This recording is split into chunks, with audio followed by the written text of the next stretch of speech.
at Eden. And Lot sat in the gate of Sodom, and Lot, seeing them, rose up to meet them. And he bowed himself with his face toward the ground. Right. So the two angels represents the messengers, represent the eyes of the Lord. These two angels, they're here to watch and see what's going on. Right? And what they're seeing is the wickedness that's happening all over America, the filthiness, right? The abominations that's happening. Right? Read on.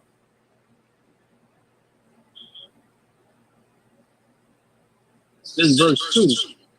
And he said, behold, now, my lords, turn in, I pray you, into your servant's house, and tarry all night, and wash your feet, and ye shall rise up early, and go on your ways.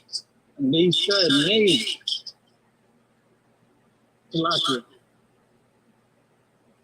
And they said, nay, for we will abide in the street all night.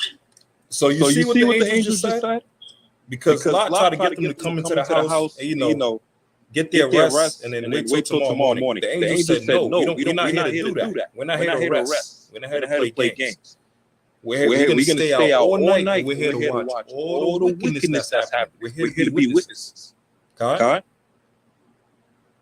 They're watching everything that's going on. All the side, all the LGBT, all the agendas. Right? All the filthiness that's happening in America today. And what they're doing, they're taking over. They're writing it down. They're reporting. Who they're reporting back to? To the Most High. Right? Now jump to verse 4.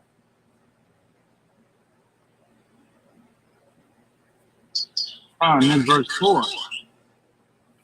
But before they lay down, the men of the city, even the men of Sodom, compassed the house round, both old and young, all the people from every quarter. Right. So these are Sodomites. Right? Both old and young. All the wicked, they all gathered all together. You know? Reading on in verse 5. And they called out unto Lot and said unto him, where are the men which came in to be this night? Bring them out unto us. So these are Sodomites, right? Old and young, male and female, right? All different ages, all different types of genders, which is basically two, right? So now from there, hold that. Let's get to Wisdom of Solomon chapter 14. Right. Let's get to Wisdom of Solomon chapter 14, and let's jump to verse number.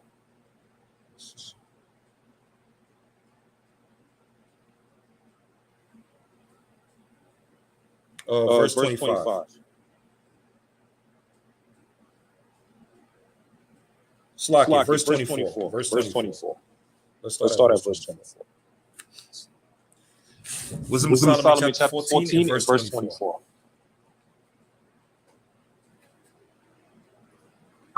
Wisdom of Solomon chapter 14 verse 24. When everybody have it, please say Khan, and it reads, they kept neither lives nor marriages any longer undefiled, but either one slew another treacherously or grieved them by adultery. Right. So it says they didn't keep the marriages clean, righteous. Right? Now today, America promotes what? Their president promotes a homosexual marriage. Right? Joe Biden said it's okay for a man to have a marriage with another man. Right? For them both to be called husbands, or a woman to have a marriage with another woman to be called wife and wife. Same as LeBron James. His mom just married another woman. She's a lesbian. But it says either one slew another treacherously and grieved him by adultery, and also what? Doing what? Committed adultery amongst each other. The elders always say this. They said when a country morals have gone down, that's how you know their kingdom is almost done. When a country loses their morals, right? Just a man and a woman, which is basic. A man and a woman come together. The Lord said, be fruitful and multiply, male and female. Right? But now today, Pandora's box has been opening up in America. All different types of filth and abomination. Read on.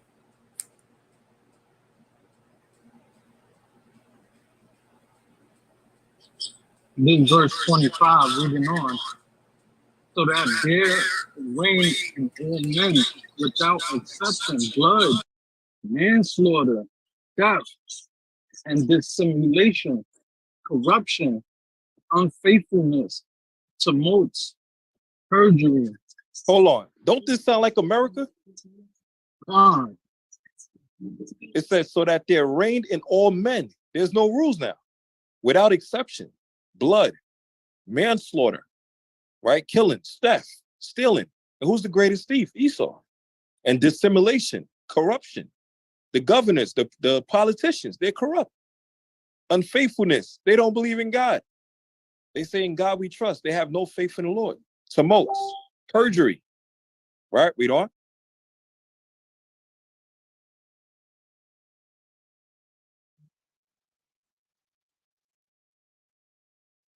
Verse reading 26. on in verse 26. Disquieting of good men. Hold on, Ark. Read that part again. It said what? It reads, this is Wisdom of Solomon, chapter 14, verse 26. Disquieting of good men. It said disquieting of good men. Disquieting of good men. What does that mean? The people that want to stand up for righteousness, it could be a man or a woman that want to speak for righteousness, want to speak that it's against the law for men and a man to have sex with each other and, go against the laws of God, want to speak about the moral compass of America, of just people in general. They're the ones that's being shut down.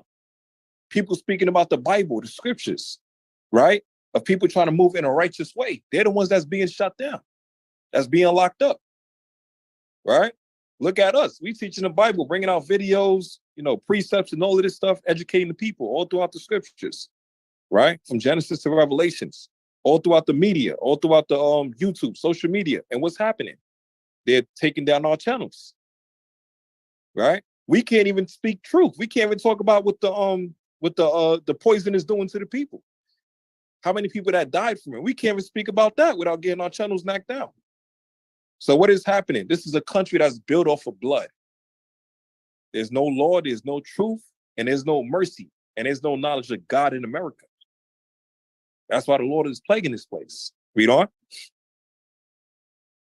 Slaki, real quick. Come. Scripture just said, silence them. Those whistleblowers, those right. who pushing the truth, shut them down. Kill their channels, like the brother was bringing out. Kill their YouTube channels, debunk their truth while they continuing with their lies. Silence some men who's doing the good works. All right. So I'm gonna read on.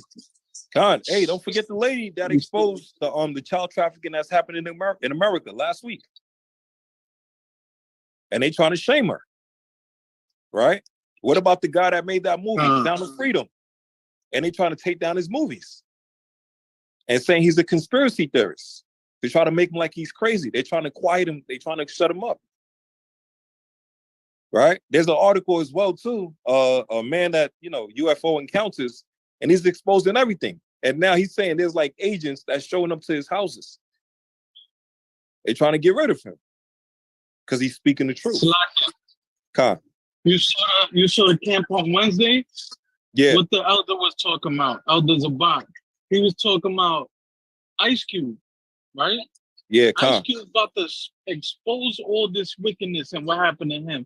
Something about some disappearance, and that goes according to disquieting of good men. Yeah, They've been trying to make brothers disappear, go missing, go into hiding. They try to shut them down. You know what I'm saying? I yield though. And even when they make that term whistleblower, right? That's a negative term. They try to make somebody like they're crazy. Try to make them like their enemy or they're a bad person. No, they're telling the truth. They're blowing the whistle. They're warning the people. That's like sounding the alarm. You're telling the people what's going on. Right? Because the government, which have been lying to the people for centuries. Read on. Disquieting of good men, forgetfulness of good turns, defiling of souls. You see, defiling of souls, the food that you eat, right? The things that you watch, the stuff that they put in the movies and the videos, right? The music that they're playing, They're messing up your mind. They're destroying your mind. They're defiling your mind. Read on. Defiling of souls, changing of kind, And a what? And a what? Changing of kind. Right, a changing of kind. What is that speaking about? Changing yourself from a man into a female, from a man to a woman. All of this is speaking about America, man. Right? This is a corrupt place. So when people is telling the truth, now you're a whistleblower. Forgetful of good things. Defiling of souls. Right? Perverse spirits.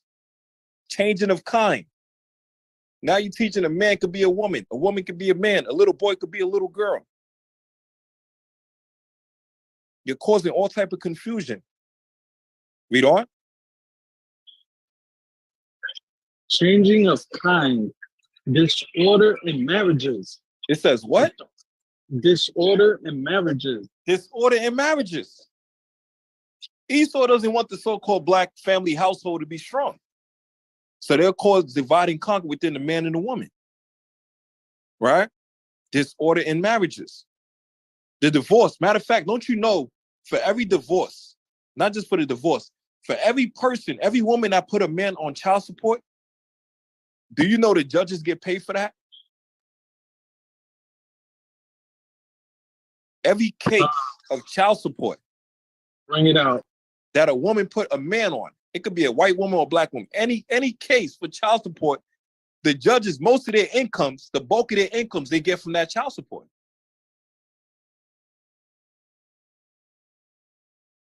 So of course they're gonna want the marriage to what? To not work out. Because they're getting paid from it. All these baby daddies and baby mama drama, all these different things, they're getting paid from it. Esau's getting paid from all of this. Let me look this up real quick. Hold on.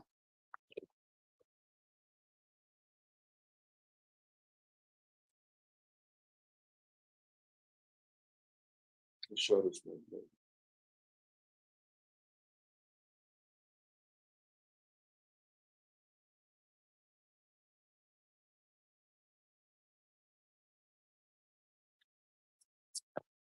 Shalom, can you hear me? Shalom. Show you something.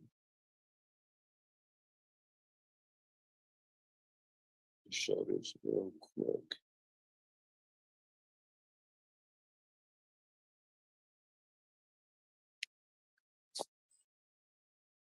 Yeah, this country is wicked, man.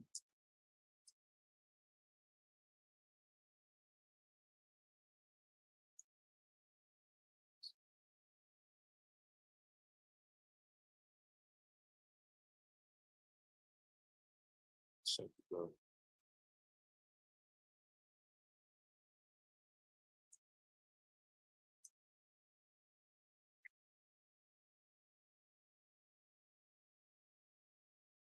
all right, let me share this on the screen. Watch this, man.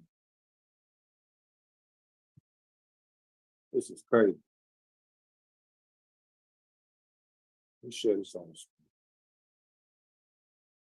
Sick, man. All right, here we go. Let me just show you all this. Shemaya, can you give me? Oh, yeah, I think I got it already. All right.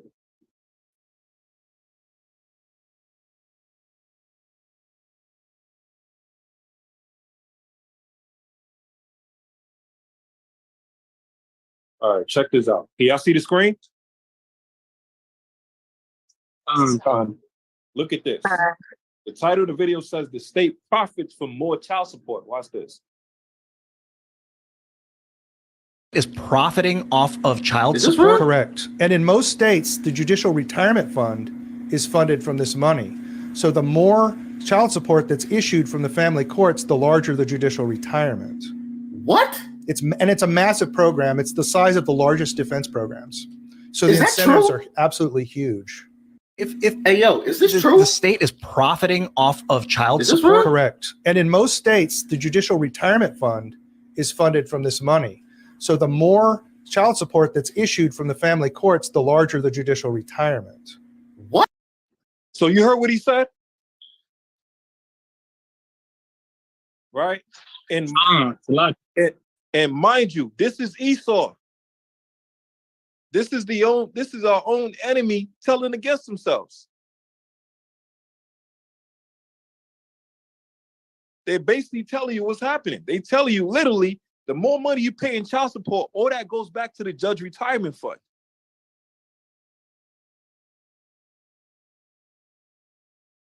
Even the Edomite like, what? The Edomite shocked, like, what? That's why this country is wicked as hell, man. So they're gonna profit off of the marriages. You got to pay for a marriage license. You got to pay it, and people be scared of having a divorce because you got to pay half. You got to give half unto the other person. So there's a disorder in marriages. Somebody says, Salakia? I did. Go ahead, I was going to say, that's the purpose of Section 8. You get the man out of the house. You have to pay for his kids, and they get paid. Khan. Esau thinks 10 steps ahead, y'all. Khan. Whatever Esau does, he makes money out of it. Nothing is to help you. There's no real benefit in him helping you. Right? Everything is a scheme. Salakia. Go ahead, Cam. Yeah, so I myself didn't actually know this. I paid child support for 3 of my kids too, right? And guess what happens when you don't pay? You're obligated to pay an interest on that. Con. So I don't know who's getting that interest. I don't think the mother is, but somebody is staying with that extra money. That's the first part. Second part is if these mothers is on any type of government type of help, whether it's SNAP, cash benefits, they also go for the father to help pay for some of that, to help pay for some of those funds right back.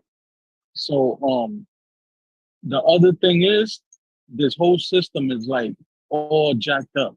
You could be paying child support for a kid that you're not even allowed to see. This is madness. Because if you're paying child support, you should at least have the right to see your own child. So if the kid hits a certain age, because I'm actually kind of going through this myself right now. Once he hit a certain age, and my firstborn, my oldest, he's already 15. He's not even considered an adult, but already at 15, he can make the decision and say that he don't want to do visits with the father anymore. Why? Because father's in the truth. Father want to return back to the Lord, statutes, and commandments. The mom want to be wicked and still want to do whatever she want to do, but she's stopping the child from spending time with the father. And guess what? The father still has to pay child support. And that has nothing to do with your kid, whether you see your kid or not. So you don't know if your kid is still alive. You don't know if your kid is dead, but you still got to pay that child support obligation, man. I yield on that. So now from there, read the next part. It said changing of soul, disorder in marriages, right? What's important about the disorder in marriages? Because remember, what happened with Keke Palmer, right? And a so-called boyfriend, she want to call it, which is actually a husband, pertaining to the scriptures. Let me show this right. Look what happened with Keke Palmer.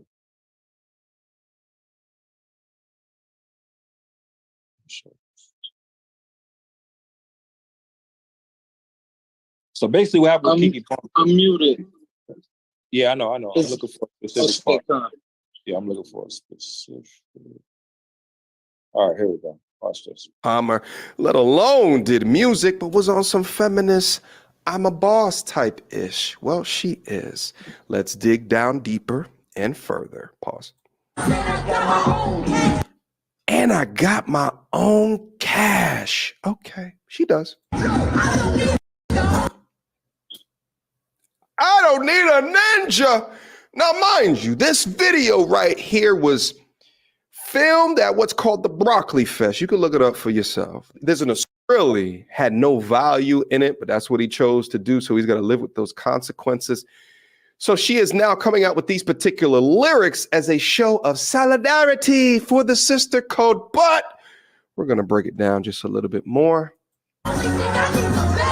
Only things I need's a bag. Does she say anything else? No, she says nothing else. And then I get into my comments. Also, I forgot to point out right here, 70% of Black children are raised without fathers. This is why. And I think that this statement right here couldn't have been more accurate. And listen, before I go in, yes, I do understand the context of her playing a character from a show that aired like 4 or 5 years ago or some bullshit like that. But let me tell you guys that it doesn't matter, nor do I care. Why? Is the show's character on the back of the concert screen? Or is it Keke Palmer's name? It clearly shows Keke's name. So that must mean to me that this is a component of her brand, her feminist ideology, her lack of care of Black male image, her lack of care of family image, that she is associating these words that she changed, by the way, in order to continue to jab at her baby's father. I'm gonna be frank and honest with you guys. Watching this type of content come from Black celebrities is so disappointing, especially Black celebrities that had a background like Keke Palmer. See, if this shit was coming from a Sukihana, for example, there's really not much I can say about that because all she's seen is struggle. All she's seen is trauma. So you see how she's promoted now. Even the brothers said it, man. 70% of households have no fathers. Black households have no fathers, right? And that's in Deuteronomy chapter 28, right? But now she promoting in her song, hey, I don't need a ninja. I'm just concerned about the bag. That's it. Right? And what is that doing? Like the scripture says, disorder in marriages. Right? This is breaking the household, the family, the marriages. Right? So what's happening now, I know there's a lot of people right now within the past 2 or 3 weeks, I would say. Right? Everybody that's married in the truth, Satan is trying to find a way to cause division within your marriage. Right? But the reason why, you got to remember, we're in Babylon. So there's a spiritual aspect of Babylon, the demonic energy that's here. So right now they're portraying to destroy the marriages of our households. So even in the truth, Satan is going to look for a way to try to infiltrate your marriage, and he might put the spirit on your wife that what? She want to be rebellious. She want to be deceitful. She don't want to listen. And what happened? You as a man, you got to stand 10 toes down and make sure you lead the household. Khan? And you got to make sure you see some BS, you got to nip it in the bud immediately. Because Satan is looking for a way he's going to push this wicked vibration all throughout America. Right? To have the wife want to go off, have Eve want to go off. Now, that's not how this is going to work. We're going to keep commandments and we're going to steer the ship in the right direction. Khan? Now, she might try to make excuses, might try to ask for a divorce or something. Nah, you ain't getting out that easy, man. You ain't getting out that easy. We in this through thick and thin, damn it. Why? Because we don't want no disorder in a Hebrew Israelite marriage. Okay? Because what that will cause is the next part of the verse. Read it, Doc. Right after disorder in marriages is what? Reading on. Disorder in marriages comes adultery. It comes what? Adultery. It comes adultery. Right? And a woman that's an adulterous person, that sentences unto what? Unto death. America's portraying the adulterous type of spirit all over the place. From this dude right here, this sick freak, right? From Keke Palmer to Usher, right? To even this dude right here. Where this bastard at? Here we go. This guy right here, this sick demon, Edomite, man named Adam 22. And Jake is going right along with it. Do anybody know the story with Adam 22? Sick. That's the story. Sick. So now look at this, man. Let me show this part right here. All right, here we go. It's not really a cup situation. It's more of like two people coming and making an understanding. Yeah. You know, so if you're cool with it, then you know it is what it is. Me personally, I don't know if I have enough in me to allow it, but everyone's different. Everyone have different levels of, how I say, mental maturity. Well, so basically, this is the Jake that slept with Adam 22 wife, right? And Adam 22, the Edomite that's at the top, he allowed it, right? He allowed it. Basically, commit adultery. They both committed adultery. The wife and Jake on the bottom right, right? But even Jake got some sense and be like, bro, if I was in your shoes, I would not allow my wife to want to sleep with everybody else. Right? So the Edomite is willingly giving his wife unto this black man for fornication. The Jake right here in the bottom right, who's sick as well too, know he's sleeping with somebody else's wife and committing adultery. But even he is like, damn, if I was in your shoe, I wouldn't let my wife sleep with everybody else. Right? This is causing confusion. Now from here, let me show you this video. Let me show you this video. All right, here we go. Check out this video, man. This is 3 minutes long. But check this out. So what's going on here? Yeah, hear it? Whoa. Can you hear this video? Okay, all right. So the title of the video is showing when you catch your baby moms on a date with another guy. All right. So watch this. What's going on here? What you mean what I'm doing? Who is you? Kilo, bro. Who is you? That's my I don't know boyfriend. you. I ain't even here to talk to you, bro. I'm here to talk to you. You said who? That's my sister's Nah, that's boyfriend. cap. That's cap. You're supposed to be with your sister right now. I'll leave and you need to leave. Nah, who is you though, bro? I'm Kilo, bro. Kilo, who is you to her? Because this is my baby mom right here, bro. Oh, I ain't know all that. So you ain't tell them you had kids, huh? You ain't tell them that I'm supposed to. No. That I have like 5 kids. But so you ain't tell them that I'm at the house with the kids, and you talking about you supposed to be with your sister. So she has 5 kids with him, but she's out on a date with another dude. Yeah, but you just said you was with your sister though. You the baby daddy. You just said you was with your sister, right? You ain't with your sister. Who is My this? sister is right around the I just corner. called her. She said she at home. Okay. And I got your location. You forgot to turn that off, huh? Oh my God. No. We're not about to do that. But look though, it's just crazy. Wait. What's up? You're just my baby daddy. You acting like you my man. But you live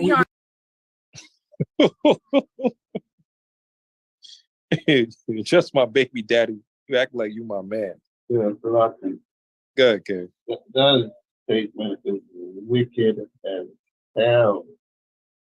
You're just my baby daddy. You're just the guy who could put his thing inside me, ejaculate, give me children. You're not my man. This statement is wicked as hell. Slovakia. Go ahead, sis. How's he not your man? He gave you 5 kids. Right. Somebody explain to me. Just 5 Even if kids. he gave you 1 kid. 5. But 5. 5 times. Remember Booker T? Yeah, remember Booker T in wrestling? 5 times. 5 time world champion. 5 times. 5 kids. Right?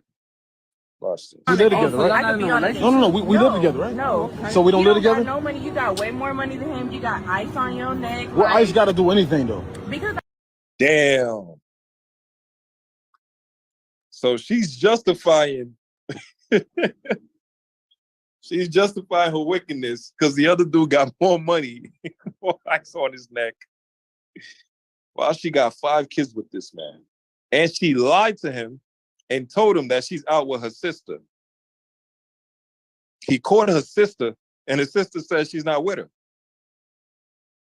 And then she lied again, and right in front of his face, and told him that's her brother.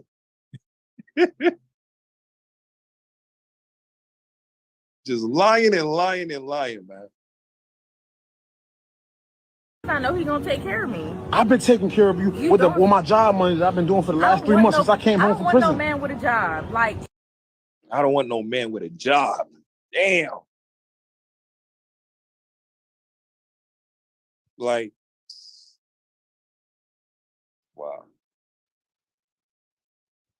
Lakia, Con. she done wiped her mouth and said, I have done the wickedness. Con. And said, I have done no wickedness, man. Go ahead, Ken. I know this dude's face, though. I know his face. He's the one who was sitting down. He does gold digger videos. So this might be a skit, or it might be that she actually, trying to link up with him. Uh-huh. But yeah, this is actually real wicked, man. Get Proverbs 30 and 20.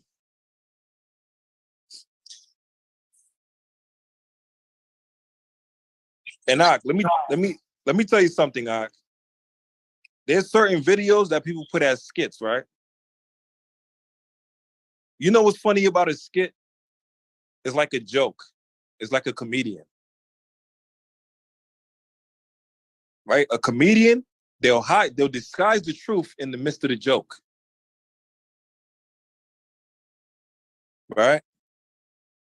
What they're doing, they'll disguise that in the midst of the joke. Same thing like a skit. Who to say people watch certain skits and they actually believe it, and what happens now? Now I don't think it's okay, especially if it's a person that has power or influence. And everybody worship people nowadays. Especially if you got a lot of followers. You got 1 million followers, 500,000 subscribers, and all of this stuff. People are going to worship that person. And whatever content that person put, people's going to want to be like that person. So now, if an Eve put a skit like this and showing it's okay to do this, and it's the new style, it's the new trend, there's going to be people that's going to follow it. Shalaki. Go ahead, King. The word or the statement they make for it is art imitating life. Because this is the mindset of a lot of people out there, right? There was another Eve in a video who's like, hey, I don't want this baby. I want to live my life. I want to do me. I want to be able to we're gonna do a breakdown. Travel. So this skit, whether it's skit or real, it's art imitating life. This is what you hear a lot of sisters actually say, so, hey. Sick as hell, man. Let's get Proverbs 30 and 20. This is the book of Proverbs, chapter 30 and verse 20. And it reads, such is the way of an adulterous woman. She eateth and wipeth her mouth and saith, I have done no wickedness. So she has no shame saying, I have done no wickedness. Right? Let's get Sirach chapter 9. Saying, I have done no wickedness. Talking about you supposed to be a father at the house right now, watching over the kids.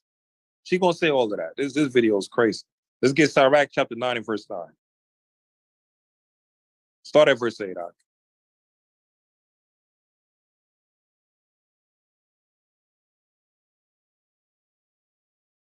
Yeah, this video gonna get wild, man. And Dewada says for putting the precepts on the chat as well too. Right? No accountability. Let's get it out. Sirach chapter 9 and verse 8. This is the book of Sirach, chapter 9 and verse 8. Turn away thine eye from a beautiful woman, and look not upon another Salakia, and look not upon another's beauty. For many have been deceived by the beauty of a woman. For herewith love is kindled as a fire. Right? Many of y'all deceived by the beautiful woman, right? Now, read the next verse. Read verse 9. This verse 9. Sit not at all with another man's wife, nor sit down with her in thine arms, and spend not thy money with her at the wine, lest thine heart incline unto her, and so through thy desire thou fall into destruction. Right. Pay very close attention to this verse, this scripture, verse 9, right? It says, sin not at all with another man's wife. That is what the guy is doing, right? Ew, I don't. What you mean? I want this right here. This Right. is who That is what that dude is doing, right? Gone. Huh? Gone. And he's on a date spending money with her, right? Gone. Remember, she said he's rich, right? He got the nice chains and everything, right? Right. Watch the video. Watch the video. who I want. That's crazy. I'm at home with the 5 kids while you out on a date, telling me that you with your sister. How you think that made me You're feel supposed though? to be on daddy duties right now. Yeah, but what you supposed to be on? You just told. You know what I'm saying? I'm at home with the kids. Okay, you supposed to do that. Okay, and what you doing? Why you lying? You see, he said you supposed. She said you supposed to do that. Because why are you in my business? You're not my man. It don't matter. You my we baby live together. daddy. Oh, You now my I'm not baby your daddy. man. You my baby Now I'm daddy. not your man. My baby So daddy. no. So now I'm not your man when we over here with him. This is my man. I'm my gonna leave. man. I'm No, gonna no, leave. no. Damn, that's her man now. Hell, No, don't Don't leave, bro. No, Don't leave, bro. This my really baby ain't got nothing to do with you, bro. This got Why something are to do you with you. doing this in public? And I hope you know. I hope you told him the truth about what you got going on too. What truth? Or now you want to act like you don't know. What truth? I don't know what you're talking about. You don't. Now you want to. I'm gonna let you tell it. Since you want to play around here, I'm gonna play with you. Anything. I don't know what you're talking about. No, you don't know what I'm talking about. No, I don't. Now you don't know what I'm talking about. Just leave. No. I'm gonna just tell him. Leave. I'm gonna tell him. Leave, baby. Respectfully, I'm gonna tell him. No. You feel me? Like I don't understand this shit though. Can you just not? Can you Nah. just ignore him? Yeah, That shit crazy, man. I'm at home with 5. I'm at home with 5 kids, and you want to date though? That's crazy. You don't know how to. I'm a dad. I'm at home with 5 kids all the But you time. always complaining. That's crazy. Oh, I'm so. I forgot. That's my fault. That was the 5,000 I sent you. I bet you she didn't tell you she got the H.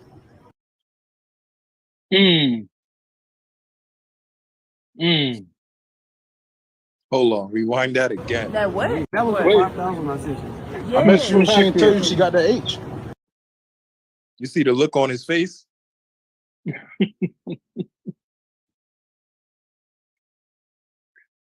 Remember that Dave Chappelle moment, Ak?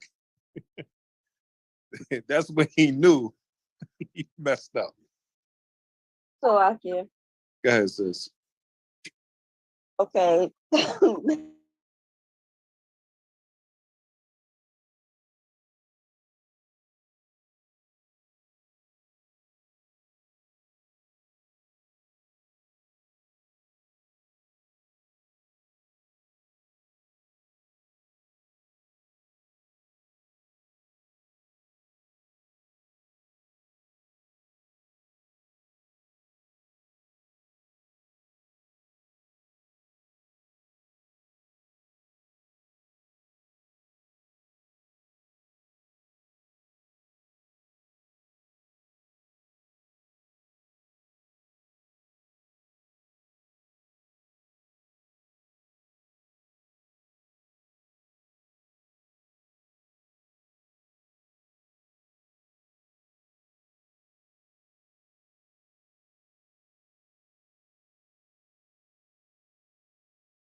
So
as an ox goeth to the slaughter, or as a fool to the correction of the stocks. It is what it is. See, as an ox goeth to the slaughter, Enough in me to allow right? And as a fool to the correction of the stocks. Why is that important? Jump to verse 25. Well, it would be kind of weird for you to find a dude bigger than you. Maybe they could resurrect Andre the Giant or something. Maybe you could get Brock Lesnar to come through and cut it up for you. But I mean, you're kind of like the biggest dude that I could think Go of. not astray in her paths. More of like two people coming and making an understanding. Right, You know, read so if on. you're cool with it, then you know it is what it is. Me personally, Verse 26, for she had cast down many wounded, yea, many strong men have been slain by her. Her house, Her house is what? her house is the way to hell, going down to the chambers of death. So now what happens? He probably caught that H as well too now. All because he was messing with her, another man's wife. And that's judgment. That's why he looked down. That's why he kept saying, he was like, yo, like, he was like, nah, man. Nah. First he said he didn't mess with her. And once he said she got the H, now he looking down with regret. Why are you looking down with regret? Because you smashed her. And she lied to you. She didn't say she had a husband. All 5 kids. So now you done messed up big time. Right? You done messed up big time. Let me get the next one. It's Salakia, King. Go ahead, King. In verse 27, we found the third H. That's Triple H right there. Our house is going to the way of hell. Right. And the H right there, you know? So now let me show y'all the next video. Oh yeah, just a quick update with Sukiana. Oh man. Get 1 Timothy 5 and 6. Get what? 1 Timothy chapter 5 and verse 6. Huh. And Shemaiah, can you give me the host on the Judy King again. I just got knocked out, but I'm back. Can you pass that green bean? Or Khan, the Water King? You got the power, huh? The power. 1 Timothy 5:6. Hold that real quick, guy. Right? Yeah. So look, this is Sukiyana. So what is Click Up? Click Up? The same woman that said she sold her soul and she regrets it. And now she knows she made the biggest mistake. This is her now. These nigga ass, we be eating, get my coochie stretched and eat a nigga ass. These nigga ass, we be eating niggas ass today in London. Period. I'm trying to get this coochie stretched. I'm trying to get my coochie stretched. 1 Timothy 5:6, man. She going the hell off. Khan, she going the hell off. This First Timothy, bring it out, Doc. Rapid fire. Bring it out. 1 Timothy chapter 5, verse 6. When everybody have it, please say Khan. Khan. This 1 Timothy chapter 5 and verse 6. But she that liveth in pleasure is dead while she liveth. Right. She's dead while she liveth, man. Doing the most profane things ever. Right? The stuff that she's speaking out her mouth. The stuff that she's putting in her mouth. It is sick as hell, man. Talk about a potty mouth. Right? Like, this is crazy. All right, let's get the next video. So we had that one. Salaki. Go ahead, sis. That's not no potty mouth. That's a darn toilet mouth. That's a toilet. full-grown toilet. Flush the toilet. That's that toilet bowl ice cream mouth. And it's the daughters. This is supposed to be a daughter of Zion.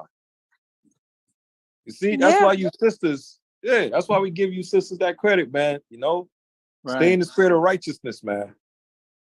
Because either be of Sukiyana in the world or be a daughter of Sarah in righteousness. So, on the last episode of The Young and the Rest, the sister that got confiscated in Dubai. All right, let me show you this video real quick.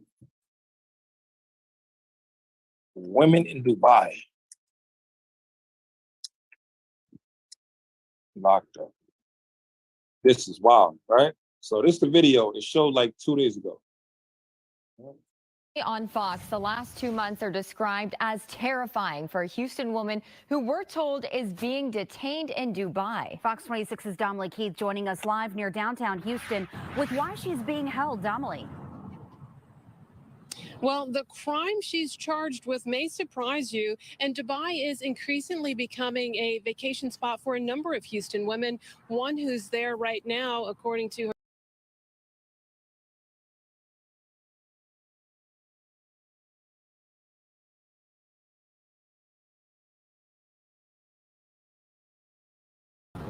It also could result in prison time. So it's very scary. The trip turned terrifying for Tiara Young Allen when her mom says she was a passenger in a friend's rental car and they got into an accident there in Dubai. Tina Baxter says when her daughter went to the company to retrieve her ID, credit card, and other items left in the rental, Baxter says it did not go well. She found out that she could only receive those items if she paid an undisclosed amount of money. She dealt with a very aggressive individual, a young man there who was screaming at her. So she dealt with a very aggressive individual, right? Young man screaming at her. Baxter says her 29-year-old daughter ultimately yelled back at the rental car agent, she says, resulting in her being charged for screaming there in Dubai. And so she is in jail for one reason and one reason alone. She raised her voice. In that country, a female is not even allowed to raise her voice. If she raises her voice, it's punishable by jail time. It's been. Now, this is speaking about Dubai. They got laws and rules in Dubai, right? It's like Sharia law, like with the Muslims, like Sharia law. They're very strict. They don't mess around, right? They make sure their woman is in order. So Eve is going over there thinking she could be ratchet, and they're going to condone that. And also, she's an Instagram celebrity, right? She had a Instagram, and she took down her Instagram. She deleted her Instagram account, something. It was called Sassy Trucker. So she deleted her Instagram. She was an Instagram celebrity, right? So she thinks she's going to go over there and play Housewives of Atlanta or Houston. And Ishmael ain't going to do something to her, right? Because remember, this is in Dubai.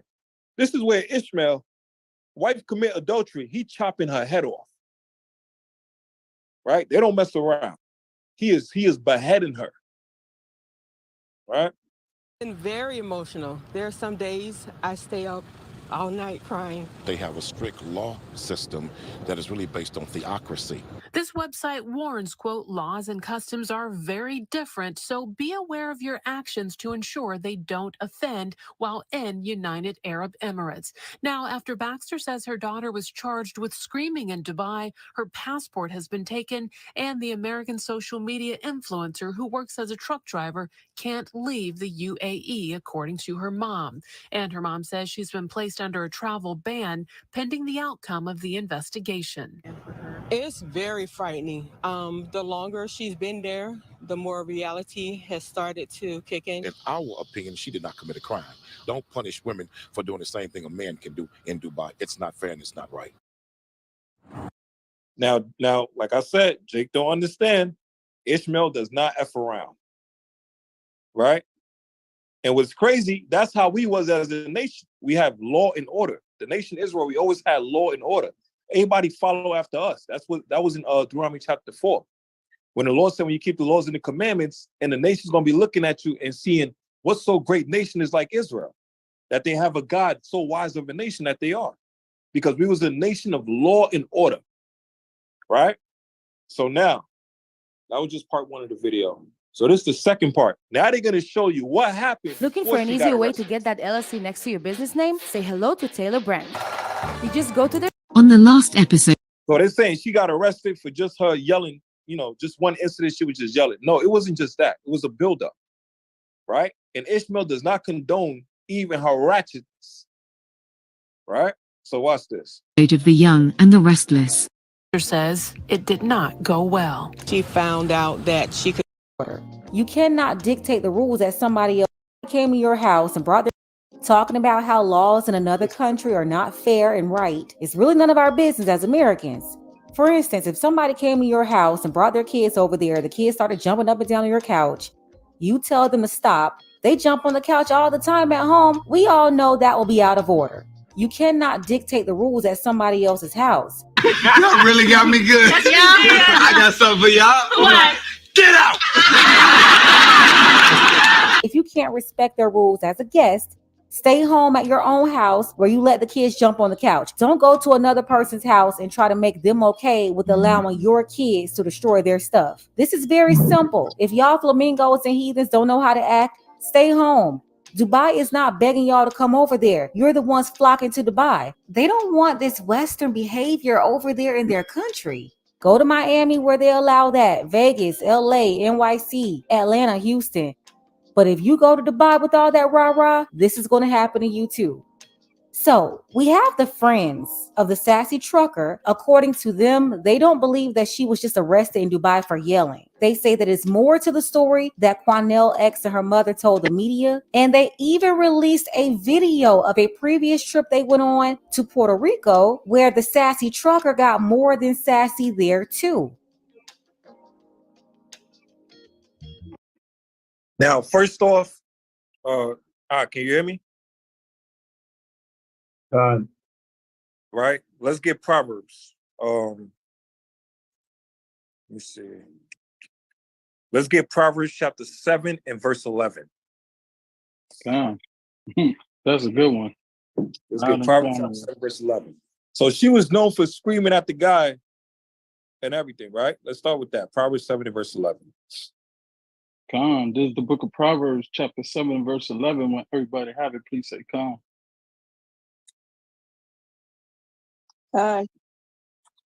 Sis. This is the book of Proverbs, chapter 7 and verse 11. She is loud and stubborn. Her feet abide not in her house. Right. So she is loud and stubborn. So you screaming at a man at the airport when the man is trying to help you, right? And stubborn. Her feet abide not in her house. What the hell is you doing in Dubai? You should have stayed your behind in America. Con? Now, a lot of these sisters on Instagram that they have their fans only, right? Let's show you what the hell they do in Dubai. What are they doing over there? What are you trying to buy in Dubai? Let me show you. Let me show you, man. Girls in Dubai, man. What are you trying to get in Dubai? So this is Dubai, right? Now artificial intelligence can generate. Yeah, we'll talk about that another day. AI. So. No matter frequency. Things about that because it's. What are you going to Dubai? To suck tools, to do what? Like it's crazy. You can like I don't want to go deep. I don't want to go into details about that because it freaks me out. I don't want to scare people. But the young guys need to know there is nothing for nothing. You want $1 million, you will do something that is worth $1 million. Hey Mzansi, and welcome to Mzansi Scenes. So a lot of strange things take over social media. However, the latest trend that has gone viral may be the strangest and the most disgusting. Social media users are discovering something called the Dubai Porter Party, which is rumored to be happening amongst influencers and the elite in the United Arab Emirates. You see, the United Arab Emirates, that's the UAE, right? And they said Ishmael's doing some sick stuff in Dubai, right? And these are millionaires. These are all rich princes, as you will call them. So we asked him, Eve, what the hell is you doing in Dubai? And you know what Dubai is known for, right? And you were, Instagram famous and all of this stuff. And you thought your ratchetness was going to be allowed? But look what they're doing behind the scenes. This is nightlife. To begin, let me start by clarifying that there's no proof this actually goes on in Dubai. It is a rumor that has spread over the internet, but what makes it seem true is that other influencers have done interviews about their experiences with this. The Dubai Porter Party is said to be something that influencers and other young women do in exchange. And you know what's funny? Then Sukiana said she's going... Then Sukiana with her potty mouth. Oh my God. So they're doing something a little strange for a piece of change in Dubai, all right? And it's a potty show. For money or gifts. It's very disgusting. What happens is these women let these men excrete on them to receive bags, shoes, and other materialistic things. And by excrete, I mean poop and wee on them. All right, that's it for today. Thank you guys so much for watching. Please. Right. And then you got another video with his sister, just their testimonies about Dubai. Just a lot of weird stuff going over there. Right? And look, here we go. Lucky. Go ahead, Ken. I remember Biggie brought that out one time on one of his albums. He was saying how Eve, she was like, oh, I want you to shit on me. Shit on my, and he was like, I might shit on. He said, I might shit on you, hit it, and then leave afterwards. But she like, nah, shit, like take a shit on my chest, like. Yeah, take a crap on his chest. Yeah, a lot of weird stuff be happening in Dubai. A lot of weird stuff, and they do it all for what? The love of money is the root of all evil. Right? Unclean things, like in Sirach chapter 9, and Wisdom of Solomon chapter 14.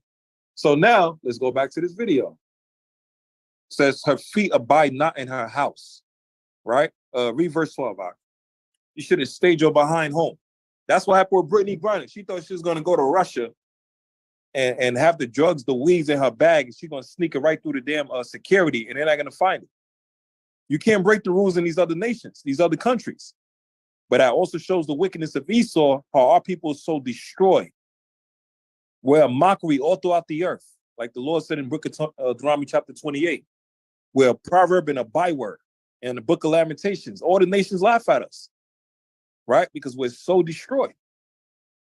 right? And he loved to see us in our downfall. Read verse 12, King. This is verse 12, Proverbs chapter 7 and verse 12. Now is she without, now in the streets, and lieth in wait at every corner. Right, like a harlot, selling yourself. Right? So let's go back to this video. So this is what happened before she got arrested. Check this out. She was in Puerto Rico.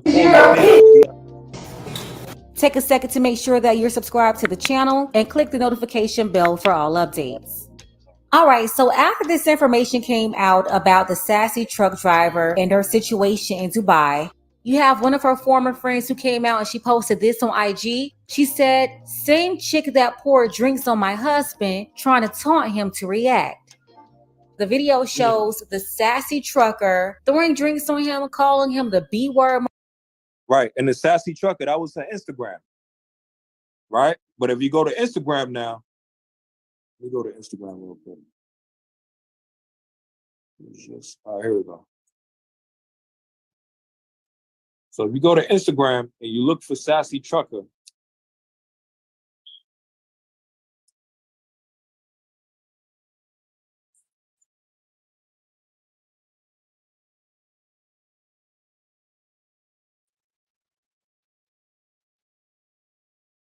so where is she? Find it.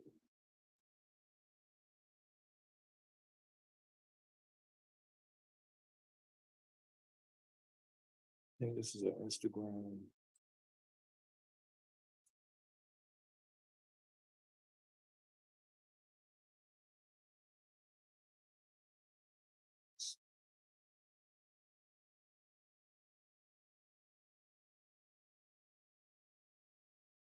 That's weird. Somebody made a fake Instagram or something. Hold on. Sassy.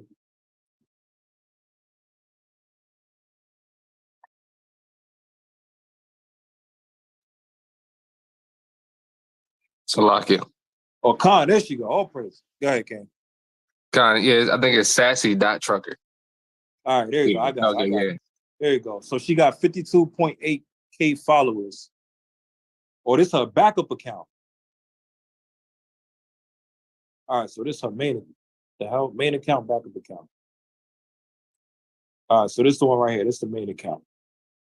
All right, here she go. So look.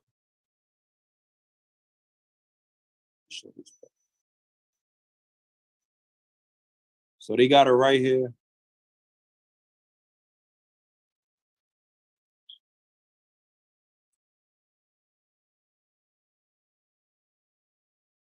All right, so they got her right here. There she go. Right, this is her Instagram account. And she got 52,000 subscribers. Right, and then she also got, she got a YouTube as well too. So she's a little Instagram famous, right? And then she shows right here, it shows the place that she went, Dubai, all these different places, Virgin Islands and everything. So she thought she could come to Dubai and do whatever she wanted. But before that, she went to Puerto Rico, right? So now from here, watch this. Multiple times. One of the other women there, she said the same thing. It was apparently a group trip that they went on to Puerto Rico. So you had other witnesses there as well. And one of the other witnesses, her name is Mexi Marie, she came out and had a lot to say. She said she got trashed, poured pop on my homegirl husband's head, calling him all types of B's, throwing bottles, breaking stuff, embarrassing. And then one of the other women on the trip, the wife of the husband that she threw the bottle at, said that she's a violent drunk. She made the Puerto Rico trip weird with her drunk, insecure, disrespectful self. Sorry to say, but she gets what she gets. And then Mexi Marie came back and said, yes, arguing, screaming at the top of her lungs, so aggressive and disrespectful towards all the men. And Nelly said, it's crazy because my husband not a woman beater and he was more concerned with us getting back home than going to jail in Puerto Rico. I wanted to get her out of there for the weird ass that she was doing, but look at her now. She good for it, LOL, she guilty. And then Mexi came back and said, right, I remember when he was trying to make sure that she was safe. She assaulted him more than once in the same night. I still have the videos too. So obviously she don't respect men. Right? So it was funny, the man that was at the airline that was helping his sister that she yelled at, right? She don't respect men. And he didn't put his hands on her. He called the cops and got her behind locked up. Right? So she threw a drink on the man. They're saying that's the moment right there where she poured drinks, did not react to her.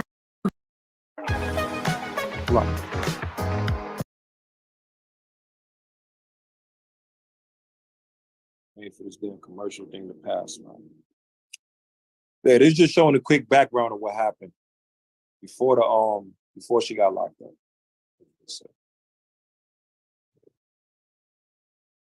All right, let me show it again.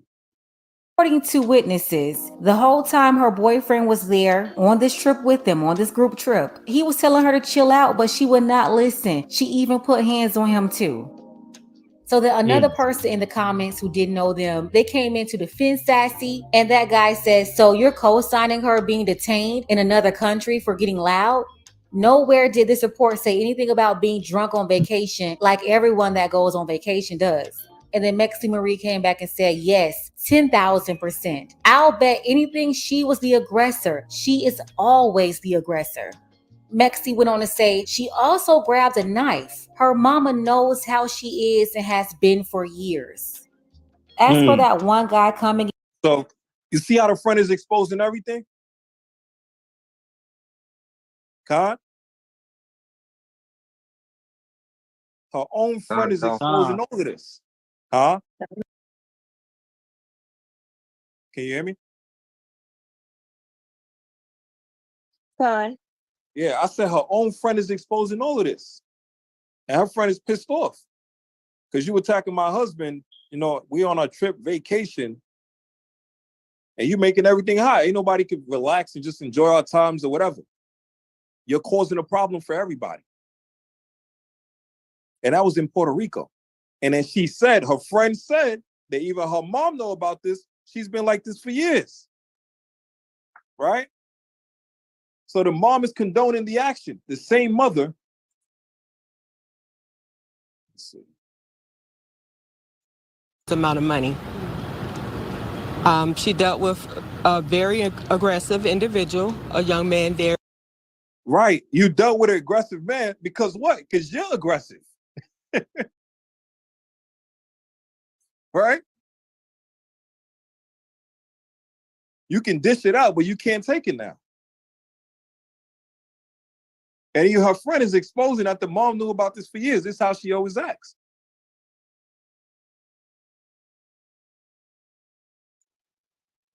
As for that one guy coming in defending this nonsense, talking about the report said nothing about this or that, the report knows how she is and how goes on vacation does. And then Mexi Marie came back and said, yes, 10,000%. I'll bet anything she was the aggressor. She is always the aggressor. Mexi went on to say she also grabbed a knife. Her mama knows how she is and has been for years. As for that one guy. And she also grabbed a knife. Coming in defending this nonsense, talking about the report said nothing about this or that. The report doesn't say anything besides y'all come rally behind this disrespectful out of order woman because the person giving the report is her own mama. Like, please use your common sense. Her mama is only telling the story that her daughter gave her, and obviously she's leaving out a lot to protect her daughter. No officials in Dubai said they arrested her for getting loud. That's what the reporter in Houston said. And all the information that she received came from the mother. So yeah, her former associates came out showing that she has a history of this. Dubai is not her first situation or second. Now, back to the Puerto Rico situation. According to the witnesses, police did get involved, but she was protected by the same man that she poured the drink on. He basically saved her from going to jail. He didn't want any problems. He just wanted all of them to make it back home. But the sassy trucker allegedly threw a bottle and it hit the wife's foot. His wife got an open cut from it. And according to witnesses, she was throwing stuff all around the house. And while in the streets of Puerto Rico, she got drunk and started talking crazy to other tourists and Puerto Ricans as well. Then one of her former associates said that she had a situation in the Virgin Islands where she was almost arrested at customs for the same type of behavior. So yeah, they're talking about multiple occasions. And based on their experiences with her, they're saying that there's more to the story than she just raised her voice.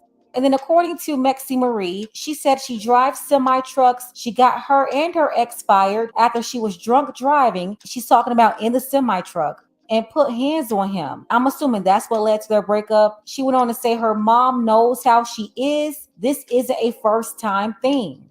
This is what happens to you when you have no self-control, no discipline, and no accountability. Years of it. For the most part, everyone should understand how you behave yourself when you walk out the house, even from a young age. This is just silly. Then I had some folks saying that she should respect herself. And honestly, this here isn't a situation of respecting herself. Her mama should have taught her how to respect other people, because even if you don't respect yourself, you have to interact with people on a basic level, and being disrespectful comes with a price. Apparently over in Dubai, they have no problem putting you in your place. And we're also seeing a lot of women going on these girls trips. They're taking these vacations with a bunch of women, a lot of them with women they don't know. And you definitely want to watch out for that. Things will not always escalate to what we've seen here with Sassy, or things may not be as severe as a situation like Shanquella Robinson.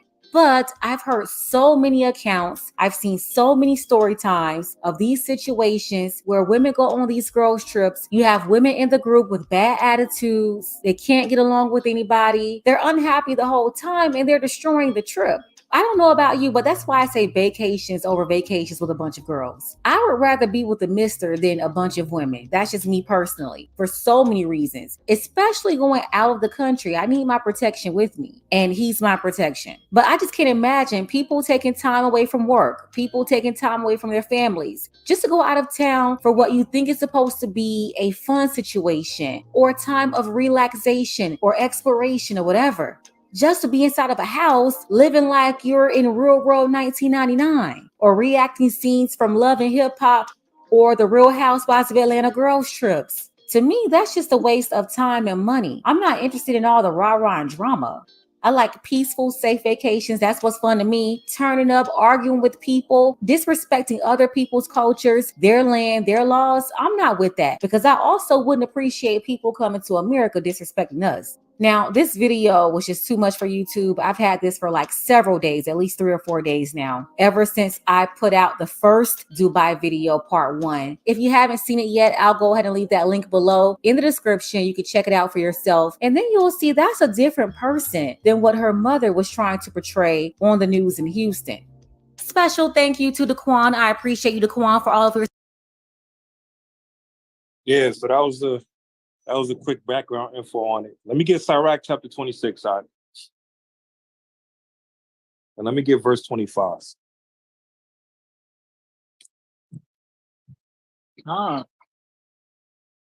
Right? So her own friend is exposing how she really is. And talking about the moms, that the moms know damn well how her daughter acts. And now you're surprised. So while Jake is talking about, that's not fair. You know, you're treating a woman how you're supposed to treat the man fairly in a different country. Nigga, this is a different country, different rules. Slack you for the, this is a different country, different rules. And Jake ain't man enough to check the woman, so now he want to condone her wickedness. And that's off his house. So the Lord used judgment on her. Bring it out, Ak. This is the book of Sirach, chapter 26 and verse 25. A shameless woman shall be counted as a dog. And that's what she said in Puerto Rico. Slakia. That's what she said in Puerto Rico. Right? She called the man a bitch. Right? The same woman in Puerto Rico calling the man a bitch. But that's how she's acting. And it's been happening for years. So she has no issue with her acting like that because nobody probably checked her on it. Right? And if you look at her Instagram, remember, she's a trucker. And all the expensive, could be cars and all of this stuff that she's taking here and there, this and that. So she's making a lot of money, right? Just by looking at it, you can tell she's making a lot of money. So she's thinking she got some money, right? She's able to go here, able to go there, She looks attractive. So now she can think she can do what she wants, and ain't nobody gonna check or say nothing about it. but they're going to agree with her stinky attitude. And now what happened? Ishmael checked her. And now she's facing probably like 2 to 5 years in prison for that. Read on. A shameless woman. Slake. Verse 25. A shameless woman shall be counted as a dog, but she that is shamefaced will fear the Most High. Right. She that is shamefaced, right? Having honor, having respect, not being all loud and clamorous. Right? Let me get Titus chapter 2. And that fear the Lord. And you must be an idiot because you ain't checked the rules of Dubai. Right? You in another person's country, even in the one in Puerto Rico, you destroying the Airbnb and all of that stuff. All that money's going to come back that you got to pay. Right? You throwing bottles at people, your own so-called friend, threw a bottle at her husband, threw a bottle at her feet, busted her feet open. Right? Like I said in Iraq, man. You know, you got to know a friend. Prove a friend. Right? Let me get Titus chapter 2 up. And let's get verse 3. This is the book of Titus, chapter 2 and verse 3. When everybody have it, please say Khan.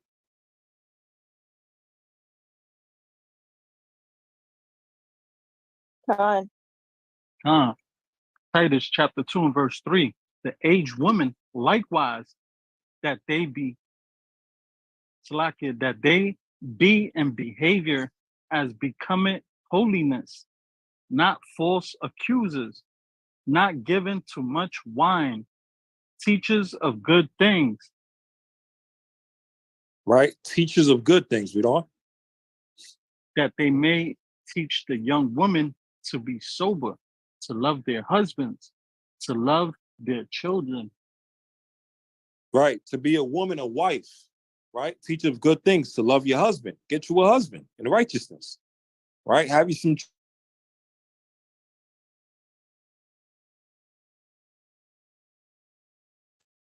Read it on. This verse 5, to be discreet, chaste, keepers at home, good, obedient to their own husbands, that the word of God be not blasphemed. And that's what happened. That's the scripture also for the sister earlier. The one that had AIDS, that was cheating on her husband, that had 5 kids. Let me get 1 Timothy chapter 5. In verse 13. She should have been at home watching over the kids while her husband is going to work, right? And not being outside messing with another dude. Right? And now she basically committed adultery, you know, and caused all type of abominations. Let me get 1 Timothy chapter 5, verse 13. This is 1 Timothy chapter 5 and verse 13. And with all, they learn to be idle, wandering about from house to house, and not only idle, but tattlers also, and busybodies, speaking things which they ought not. Right. So this is a woman she could be married or she could be single. Right. She's talking about everybody else's business. She's not minding her own business. She's not taking care of her own household. Right. She's not reverencing her husband. Right. But she's talking everybody else's business, idle, busybodies. Right. Read on. And wandering from house to house, all over the place, instead of maintaining her house. Read on. This verse 14. I will therefore that the younger woman marry, bear children, guide the house, give none occasion to the adversary to speak reproachfully. Right. So the Lord said, therefore that younger woman marry, bear children, guide the house. Right. Bring forth children in righteousness. Right. Give none occasion to the adversary to speak reproachfully. Read on. This verse 15. For some are already turned aside after Satan. Right. Because some people is moving in the ways of Satan, trying to destroy homes, home wreckers. Right. And if you look at her Instagram, y'all can see the screen, right? You see her Instagram? Look what it says. I'm gonna highlight it right here. Look what it says. It says the sassy trucker. Right?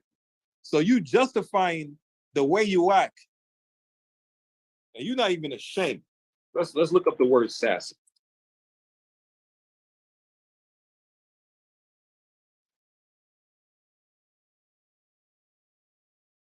Here we go. Look at this. Look at the word sassy. Look what it says. Look. Sassy means lively, bold, and full of spirit, or cheeky, impudent, impertinent, insolent, presumptuous, forward, brazen, shameless, all right, discourteous, disrespectful, insubordinate, impolite, bad-mannered, ill-mannered, mannerless, rude, insulting, all right? That's everything that she exemplified, basically. Khan?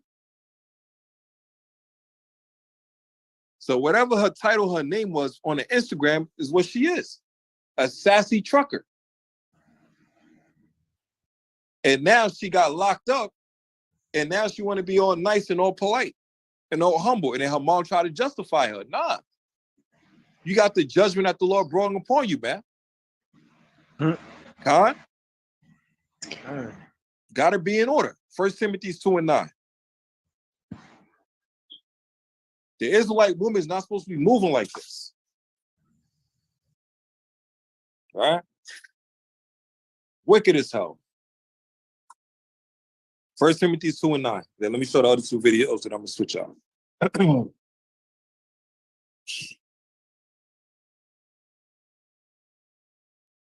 Let's get it, Doc. This is the book of 1 Timothy, chapter 2, and verse 9. In like manner also that women adorn themselves in modest apparel with shamefaced and sobriety, not with broided hair or gold or pearls or costly array. Right? Modest apparel, shamefaced and with sobriety. Right? So let me just show an Instagram again.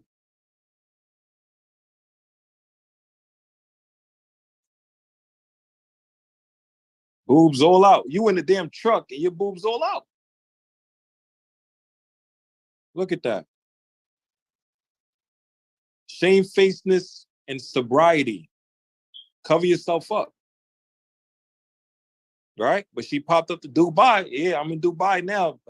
BITCHs. And yeah, you in Dubai now for real. Because they throwing you behind in that prison, man. You trying to yell at the men and try to break their rules, right? Think you're going to be loud and clamorous. They ain't going to do nothing about it. Now you in that prison. And you got to follow according to their rules now. Khan? You're going to learn today. Let me switch to the next one. So from there you had, I'm about to switch out. Here we go. Where's this video at? So you went from her to, where's the disappearing lady at? The one that used a magic trick. Oh, here she is. Boy, oh boy. She ain't big trouble, boy. My perfect business idea. So remember the sister we was talking about in Alabama? Right? Check this out. Check this out. Disappearance sent shock. Carly Russell's disappearance sent shockwaves through the state of Alabama for 49 hours as a search for the missing woman worried many. Local police, federal law enforcement, family, and community members all trying to find the 25-year-old after this 911 call last Thursday. I am on Interstate 459, and there is a kid just walking by themselves. That call coming from Interstate 459 South. Russell telling a dispatcher a toddler was walking alone on the side of the road. Police would arrive to find Carly's car, wig, purse, and phone, but no sign of her or the toddler. So remember the Alabama chick that was gone missing? Right? She was gone missing, and she was reporting there was a toddler out in the highways. And I think, she was probably trying to be a good Samaritan and trying to help that baby, right? So this is the call right here. It's the police call. Call the RP back. She's not at their vehicle. CLA red in color to Nicole Russell out of Birmingham. And we're not getting the female to answer. We're trying to call her back. She's not answering. 42, just be advised, her vehicle is unlocked, running. All her personal belongings except for her phone. Police say on Saturday night, Russell showed up at her parents' home. Listen to what she told detectives. When she got out of her vehicle to check on the child, a man came out of the trees and mumbled that he was checking on the baby. She claimed that the man then picked her up and she screamed. The next thing she remembers is being in the trailer of an 18-wheeler. Hoover detectives also described what surveillance video at her job showed before Russell called 911 that Thursday. Surveillance video from her place of employment shows Carly concealed a dark-colored bathrobe, a roll of toilet paper, and other items belonging to the business. Detectives say the 20. So they said, so her story was she was going to check on the baby, and then a man just hopped out the bushes, out the trees, right, and just snatched her up. But come to find out, the day before that this heist was planned, or this escape was planned, or this self-abduction was planned, they said she was working at Target, and they seen on the video she was stealing from her job. Bathrobe, toilet paper, essential things, etc. Right? A roll of toilet paper and other items belonging to the business. Detectives say the 25-year-old also stopped at a Target where Shalaki she bought King. snacks. This is also one of Esau's number one plays, where something may happen to someone and they pull a whole lot of details of that person's past. Oh, this person was a biter in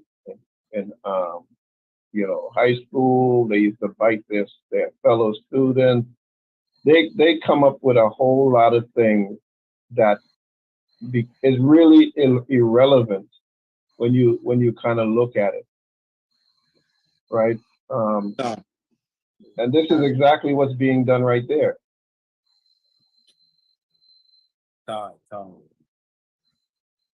So you're saying pertaining to, I'm talking about pertaining to the items, the bathrobe, the tissue, and all of this stuff. Yeah. This person supposedly got abducted, whatever happened to her, right? Right. But you're going to talk about somebody taking, I guess if she has a bathrobe, I guess she works in what type of facility does she work in? You said what type of what? Where does she work? Target. Okay. That's stuff that people do all the time. You're going to talk about toilet paper? God. And a bathrobe to make her say, oh, she's a thief. There's people who work in offices who take home pencils and erasers that belongs to the company. But we wouldn't classify them as thieves. But this is something like, even when what's his name? Tamir Rice I think it's Tamir Rice who got shot in the park, right? The 8-year-old who was playing with a toy gun in the park. And within 8 seconds of the police showing up on site, he was shot. They didn't even really fully get out of the car. They said within 8 seconds, they said, put down the gun 3 times. And that's when they started shooting. With him, right, who was an 8-year-old, they dug up information on his parents and says, oh, his parents have problems in their marriage and there's domestic issues in the household. Right? They always go back and pull up any kind of thing they can find to make the person who is possibly a victim or whatever the situation was look like, oh, this person is a bad person. Salaki, I know you're talking about. Like when they try to paint the picture, something somebody did in high school, they'll put a picture like the worst picture he had. Let's say a dude, let's just say he got Remember killed. what they did to Trevon? They said he got suspended. Yeah, I know you're talking about. They're gonna paint the picture in the media. They'll get the worst looking picture. Let's say it sounds like a gangster looking picture. He had on a do-rag, whatever, try to portray him as a gangster, whatever. I know you're talking about. But this one is different. Yeah, it's not the same. The reason why I say this one is different is because I'm speaking about the essential stuff that she took. She's portraying that she got kidnapped and gone for like a day or two.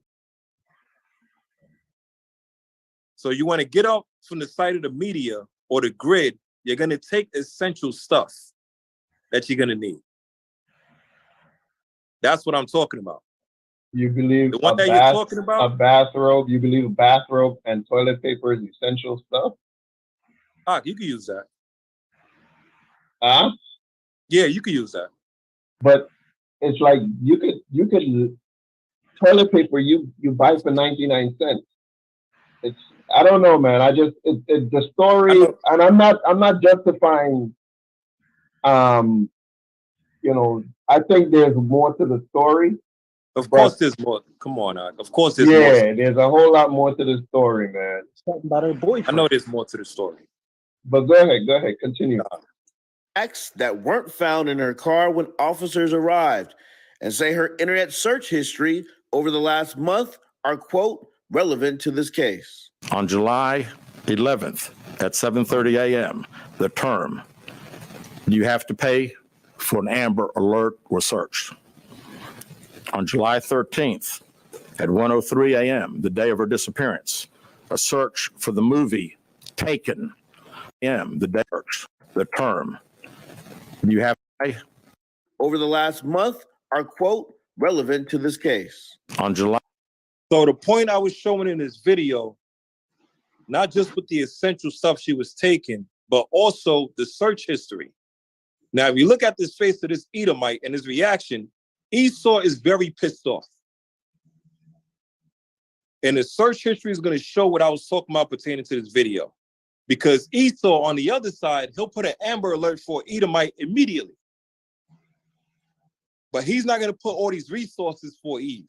And if he does put these resources to help look for a Black woman, right?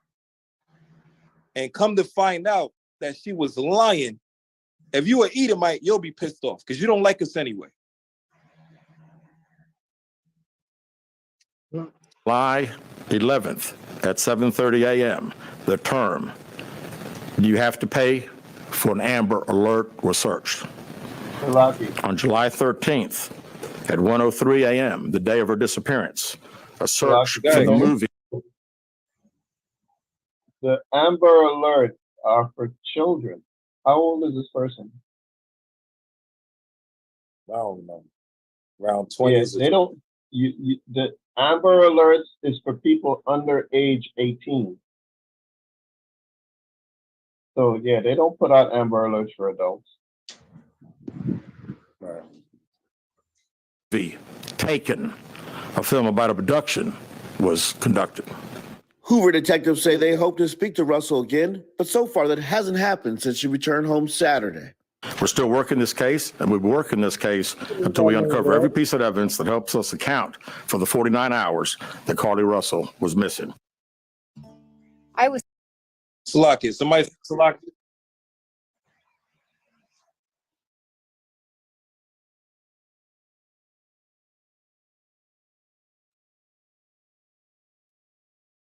Let me get the next video before I switch out.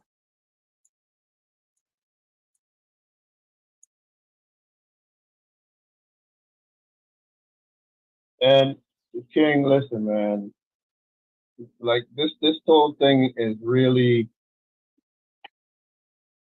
just like a lot of suspicion in this whole thing. To associate this because there's a search that of the movie Taken, it's a stretch to me, man. You would search abduction, things like that. It just seems there's more to this stuff, and I don't know, man. It's something Yeah, just kind of like make you say, what's really going on here?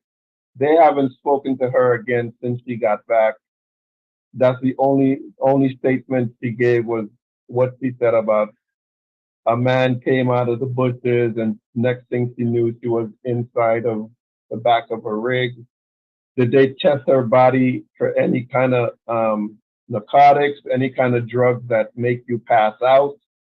All of these things have to be done before they should be making statements like this to put her in the light of, a liar, or, kind of try to change her character.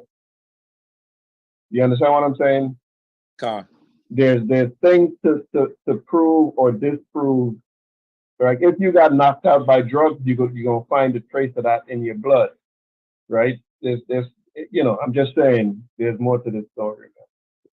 But the fact that Esau always justifies himself by putting a negative light and making you be some type of pariah in the media is one of the plays he has in his playbook he's been doing forever. Go ahead, King. Joshua, get Psalms 58 and 3.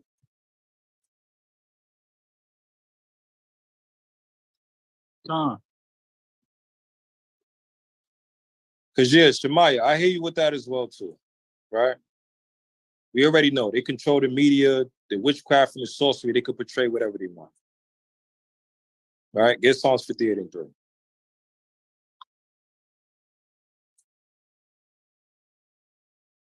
This is the book of Psalms, chapter 58 and verse 3. When everybody have it, please say calm. Calm, and it reads, the wicked are estranged from the womb. They go astray as soon as they be born, speaking lies.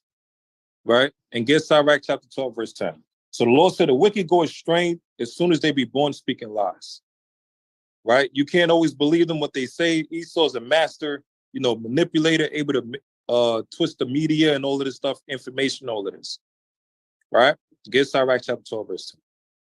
There's Sirach chapter 12 and verse 10.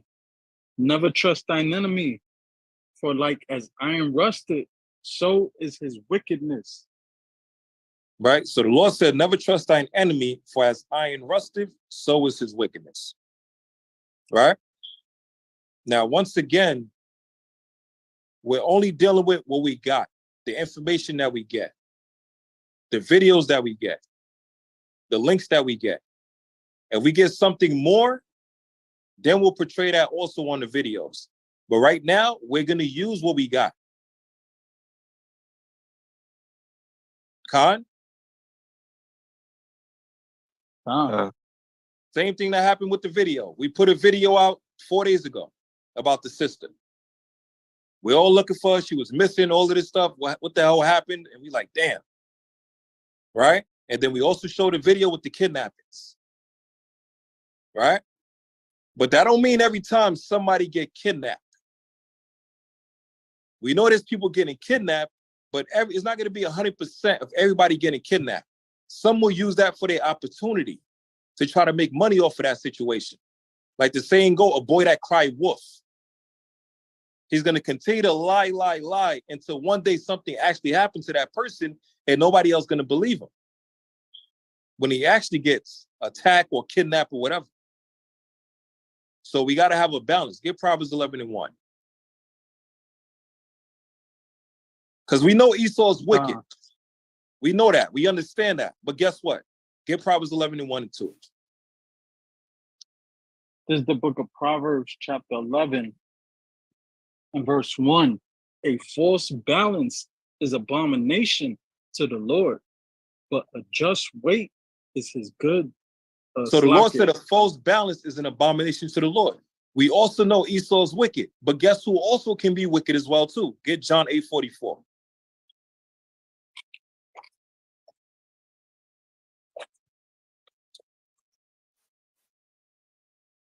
This is the book of John, chapter 8 and verse 44. And it reads, ye are of your father the devil, and the lusts of your father ye will do. Read on. Verse 45. Salakia, not verse 45. He was a murderer from the beginning and abode not in the truth, because there is no truth in him.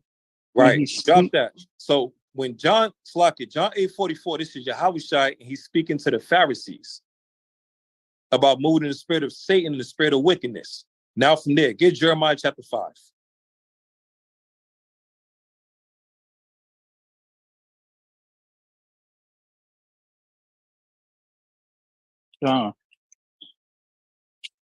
Book of Jeremiah, chapter 5. And verse 26. And verse 26. For among my people are found wicked men. They lay wait as he that setteth snares. They set a trap, they catch men. Right. So the Lord said, among my people are found wicked people, wicked men as well too. Right? It's not just men, but also women. That's the balance. Right?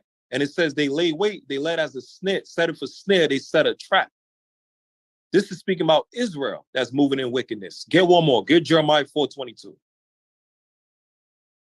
So there got to be a balance.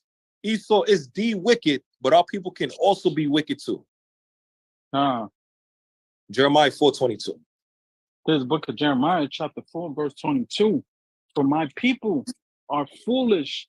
They have not known me. They are Scottish children, and they have none understanding.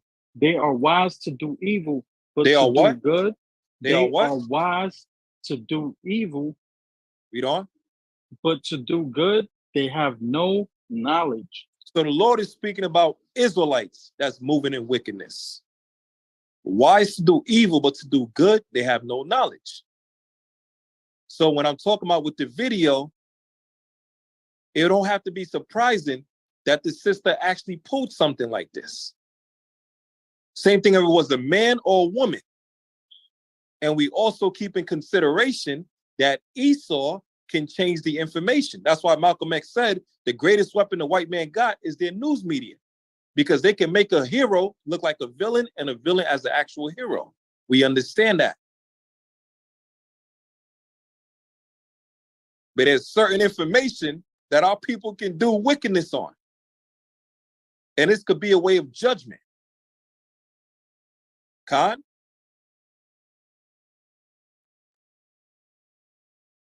Get one last one out. Get Revelations 18:3. But there's always going to be more. There's always going to be more. Esau ain't going to always tell 100%. There's the book of Revelation. He ain't Revelation. going to say 100% of the truth, but there's always going to be more. All right? So, Revelations 18:3. We got to remember where we at right now. The place that we're in right now. And I'll end it off with this. Bring it out. Book of Revelation, chapter 18 and verse 3. When everybody have it, please say calm.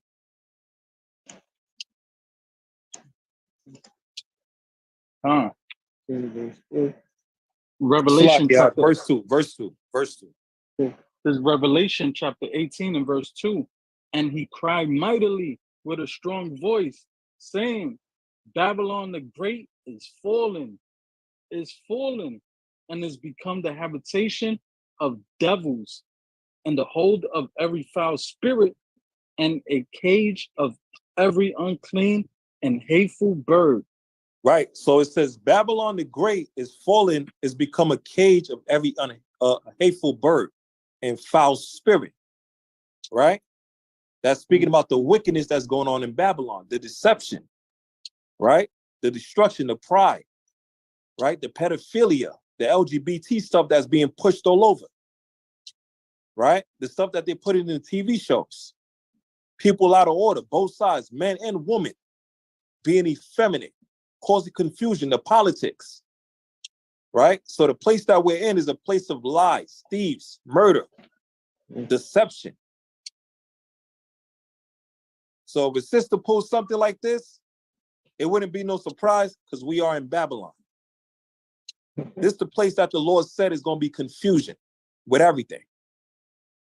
Now, that's not to justify the sister, Because that's why I even brought up the point. Esau don't put no damn Amber Alert or a search party for a so-called black woman like this. That's what we was talking about with the cases 4 days ago. Hundreds of thousands of women that was missing. But the problem in this situation, when you make something like this or you pull a stunt like this, right? Because now when the real woman is missing, when the real sister was kidnapped or missing, ain't nobody gonna try to help that person. Because when they believed you and they use all the resources to look for you and you find out it was a hoax, what happens now? When a real sister gets kidnapped, everybody gonna be thinking she's lying. Khan?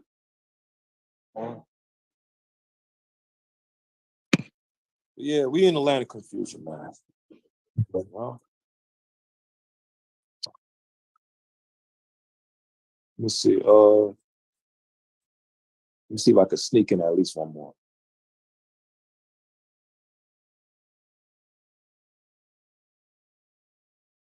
Oh yeah, this is the one. This is the one video I wanted to put. Florida. Yeah, this is the last done one. it. So this situation that happened in Florida,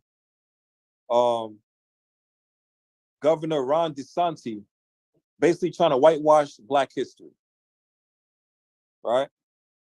And this is what he's basically trying to do. So let's show. They are now mandating that schools teach slavery as beneficial. Let's go to the first video. Do not, for the love of God, tell kids that slavery was beneficial, because I can guarantee you it most certainly was not. Thank you. Education and civil rights advocates are slamming new Black history teaching standards in Florida.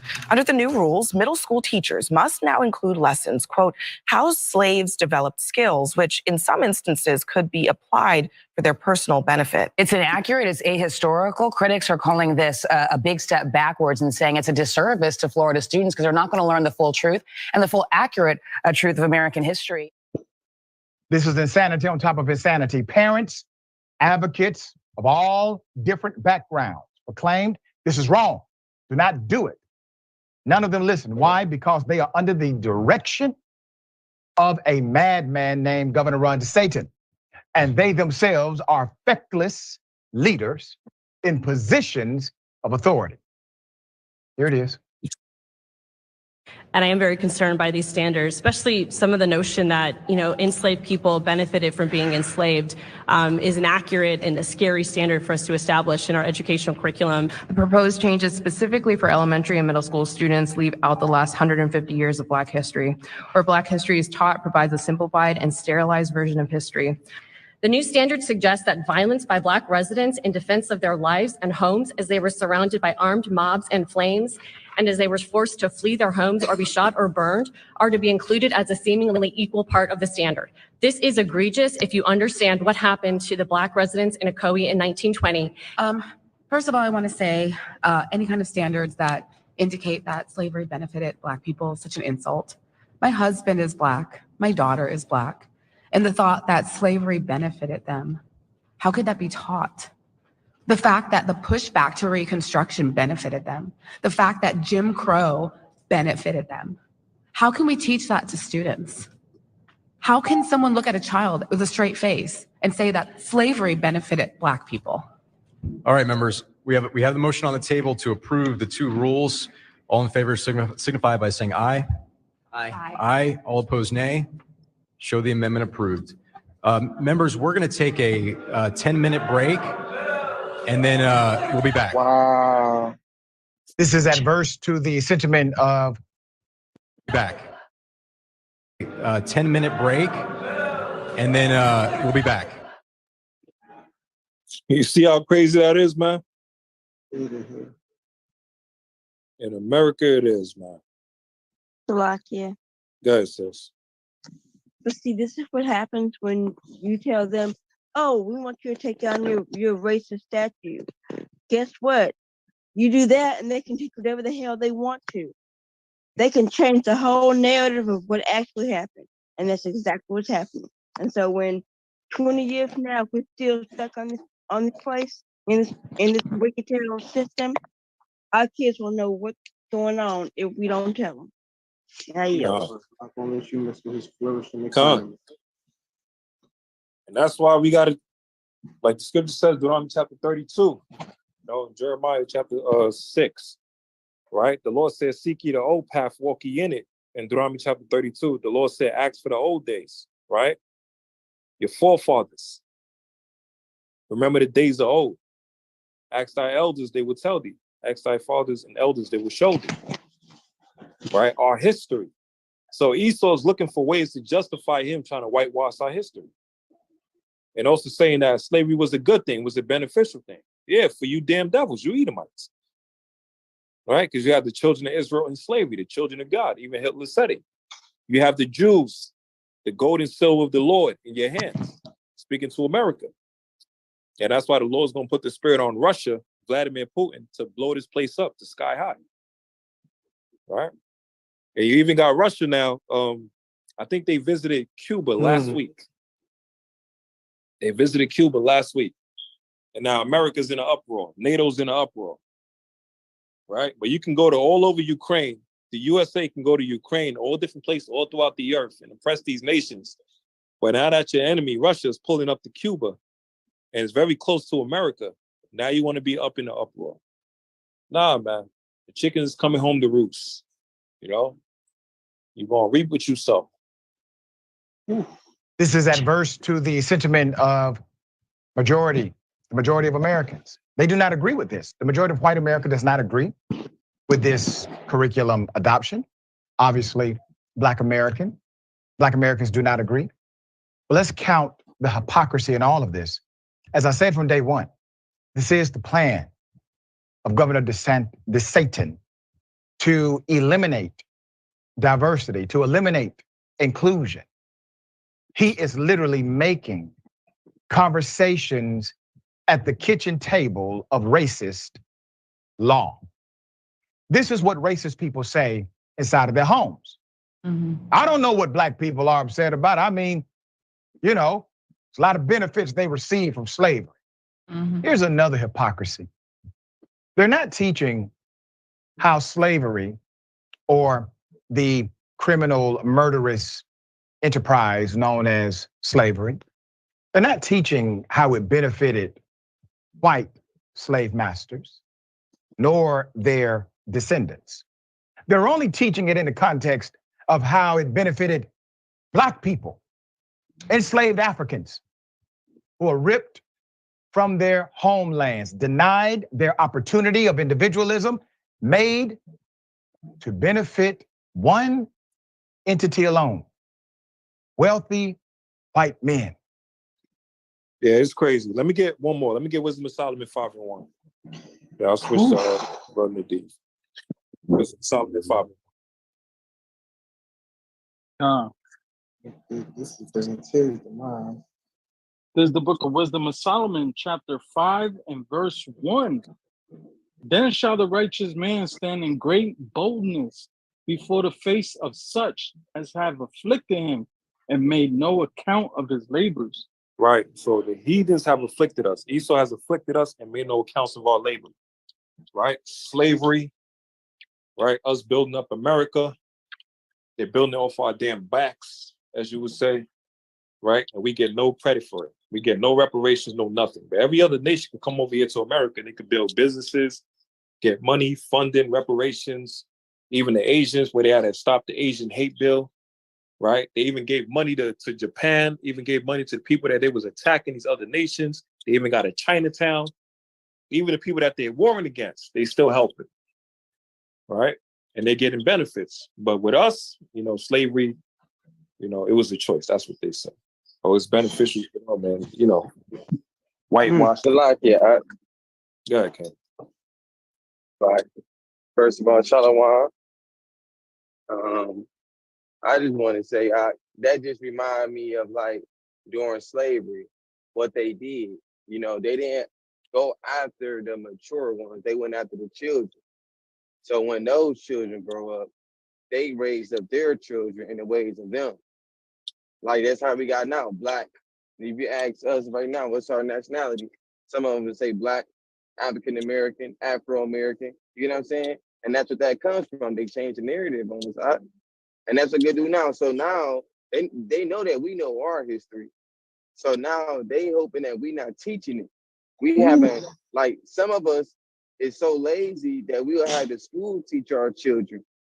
You know what I'm saying? So now they hoping that we just go be lazy and let them teach our children who they are. So now when our children go to school to learn that, they go teach their children that. So now, 50, 60 years from now, the narrative is going to be, you know what? We was better off in slavery. So now they ain't going to look at the white man, that devil, as the devil no more. They going to look at him like a savior now. You see how controlling media affects everything? If you control the flow of information, you control the flow of events. But that's all I had to say. Lucky, man. God. Yeah, you hit it right on the head, King. And one of the things they're also talking about how the slaves got their skill. It's like they're totally pretty much saying the slaves got skills when they came here, right? Because a lot of people don't know that they came with skills. They were engineers, jewelers, blacksmiths, all kind of different skills they had.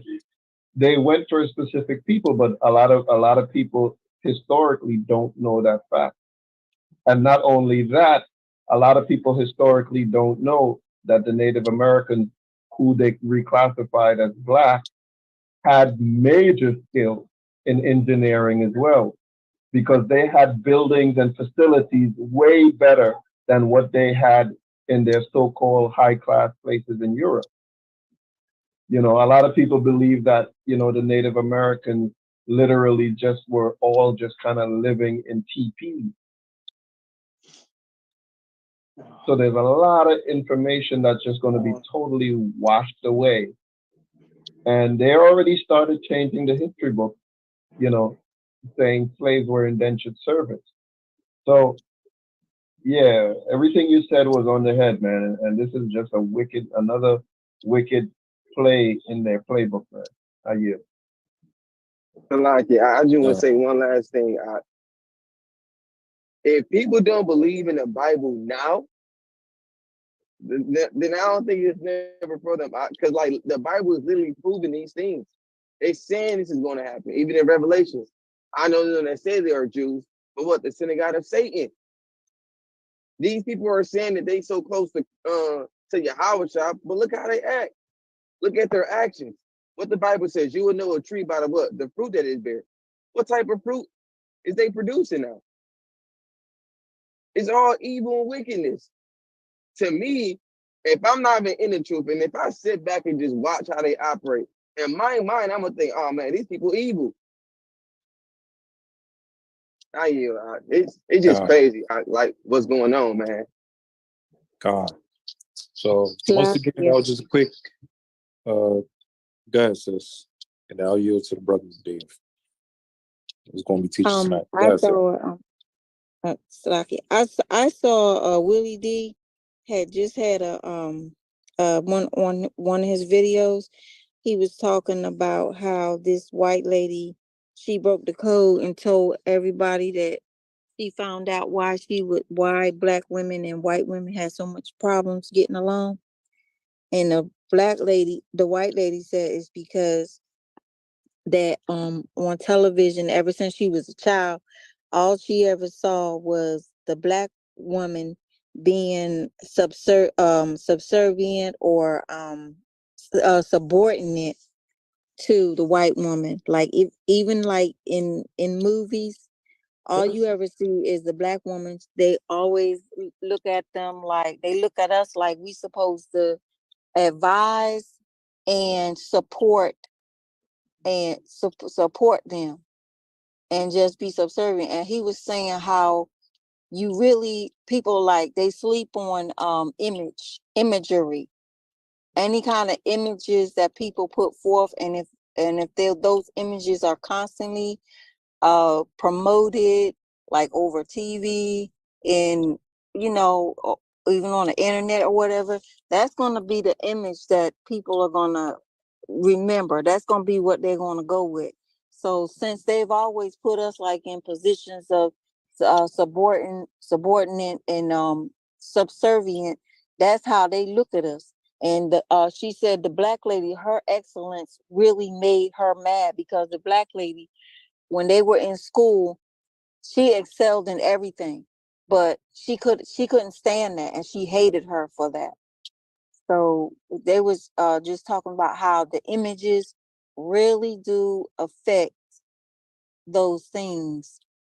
And another thing, I mean, they're really trying to they don't want us to have that what is it, critical race theory. They don't want that.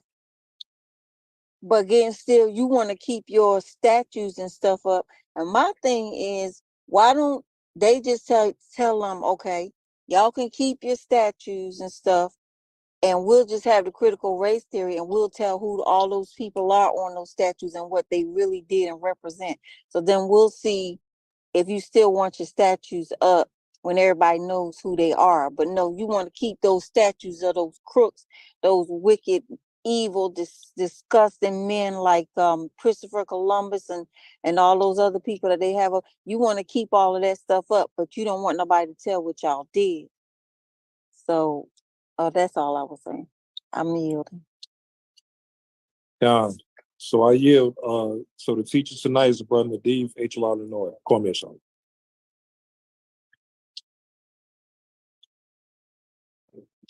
Shalom, shalom, Israel. Shalom. Shalom. Mighty lesson, mighty lesson. Shalom. Just ask y'all to bear with me. Pastor Tom been working his number today. And my spirit been a little roused up. But we fighting it out. This lesson is called Seed of an Unrighteous Bed. All right? Because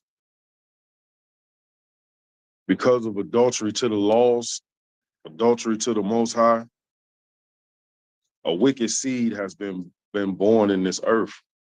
And it plays the predestination, as well, because the Most High chose 2/3 of our people to side with the heathen. As you were seeing in the lesson today, what Cap was bringing out, some of the imagery, the videos with the sister, like, you gotta be a wicked person to sit around and want to play on people's empathy and sympathy like that, all for a capital gain. That's the acts of a selfish person, right? And it also plays into the lesson that the brother Joshua brought out the other day, man, that prideful spirit, that narcissist spirit, right? These are all fruits that come from that seed of an unrighteous bed, all right? I'm gonna try to breeze through it so we don't eat up too much time, man. Let's start off with Wisdom of Solomon 3:16. It's the book of Wisdom of Solomon, chapter 3 and verse 16. When everybody have it, please say come. Come. Wisdom of Solomon, chapter 3, verse 16. As for the children of adulterers, they shall not come to their perfection. Hold it right there. Come. He said they would not come into their perfection, right? Because we know that from the Lord predestined his righteous, they're gonna do the law, statutes, and commandments. As it stands, from the beginning of time, from angelic form to the womb, till whatever you was doing when the Most High tapped your spirit and woke it up, all right? That was your destiny to be sitting here right now, moving in the spirit of Yahweh Ba'ashem Yahweh Shai and doing these laws, statutes, and commandments. But the balance to that is that in that same order, there were a group of people that were predestined to not be moving in the spirit of Yahweh Ba'ashem Yahweh Shai. Okay? Now, when we bring that to a worldly perspective, and we talk about children of adulterers, right? We're talking twofold, because we're talking about the children of the Most High that commit adultery, because Israel is a bride to the Most High. All right, so we're talking about the children of Israel that's moving in wickedness. That is that 2/3 that was predestined to be that no matter what. But then on a physical level, you have that portion of Israel that kind of haven't been sided on the scales yet. Right? They may be moving in wickedness, but the Lord haven't woke them up to the truth yet because they were predestined to be a part of this truth. Right? But that bed of that group of children of adultery from a physical aspect, right?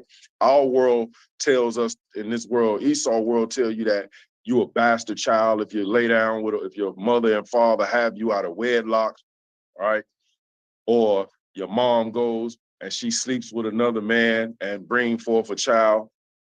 And she don't consider that the guy she's with, that she's cheating on, to be her husband, right?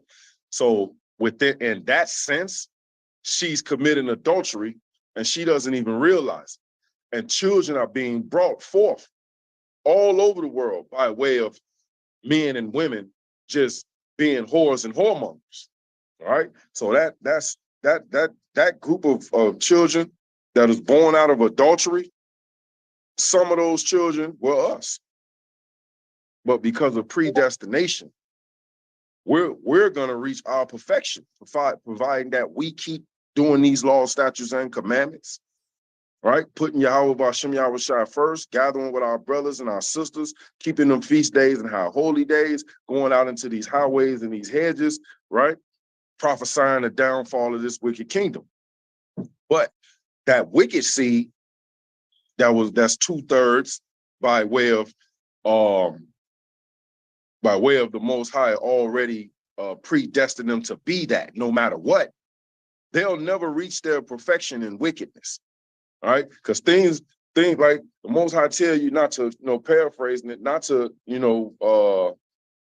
marvel, sort of say, at the prosperity of the wicked. And you see in these videos, this sister and others are clearly moving in the spirit of wickedness, all for money, like the scripture says, for the love of money is the root of all evil. And for money, she's doing evil acts, right? Playing on people's, tugging at their heartstrings and, all the resources that people are pulling out in genuineness, wanting her to be safe. And the whole time, man, she's moving as one of those seeds of an unrighteous seed, right? So with that, they'll never reach their perfection. The wicked will never reach their highest level if there's a place of perfection in wickedness, because their sins are going to stack so high that they're going to reach the heavens, and the Most High is going to send that death angel out to cut them down. All right, so go ahead, King. Reading on. As for the children of adulterers, they shall not come to their perfection, and the seed of an unrighteous bed shall be rooted out. Right? They're going to be rooted out. The Most High already rooted them out. They don't know who they are, right? You're talking about that predestination again.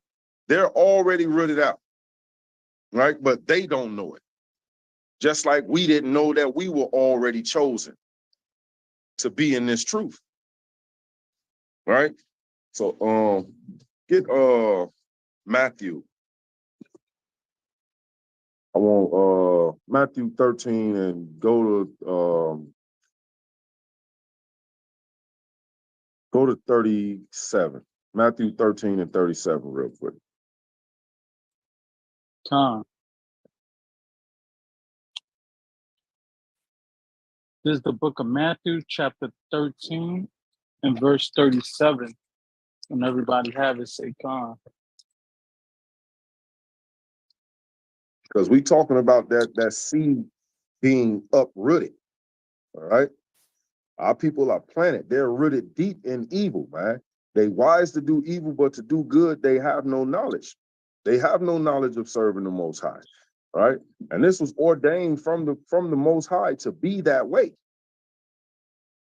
all right? But his, as they call it, what's that saying they say?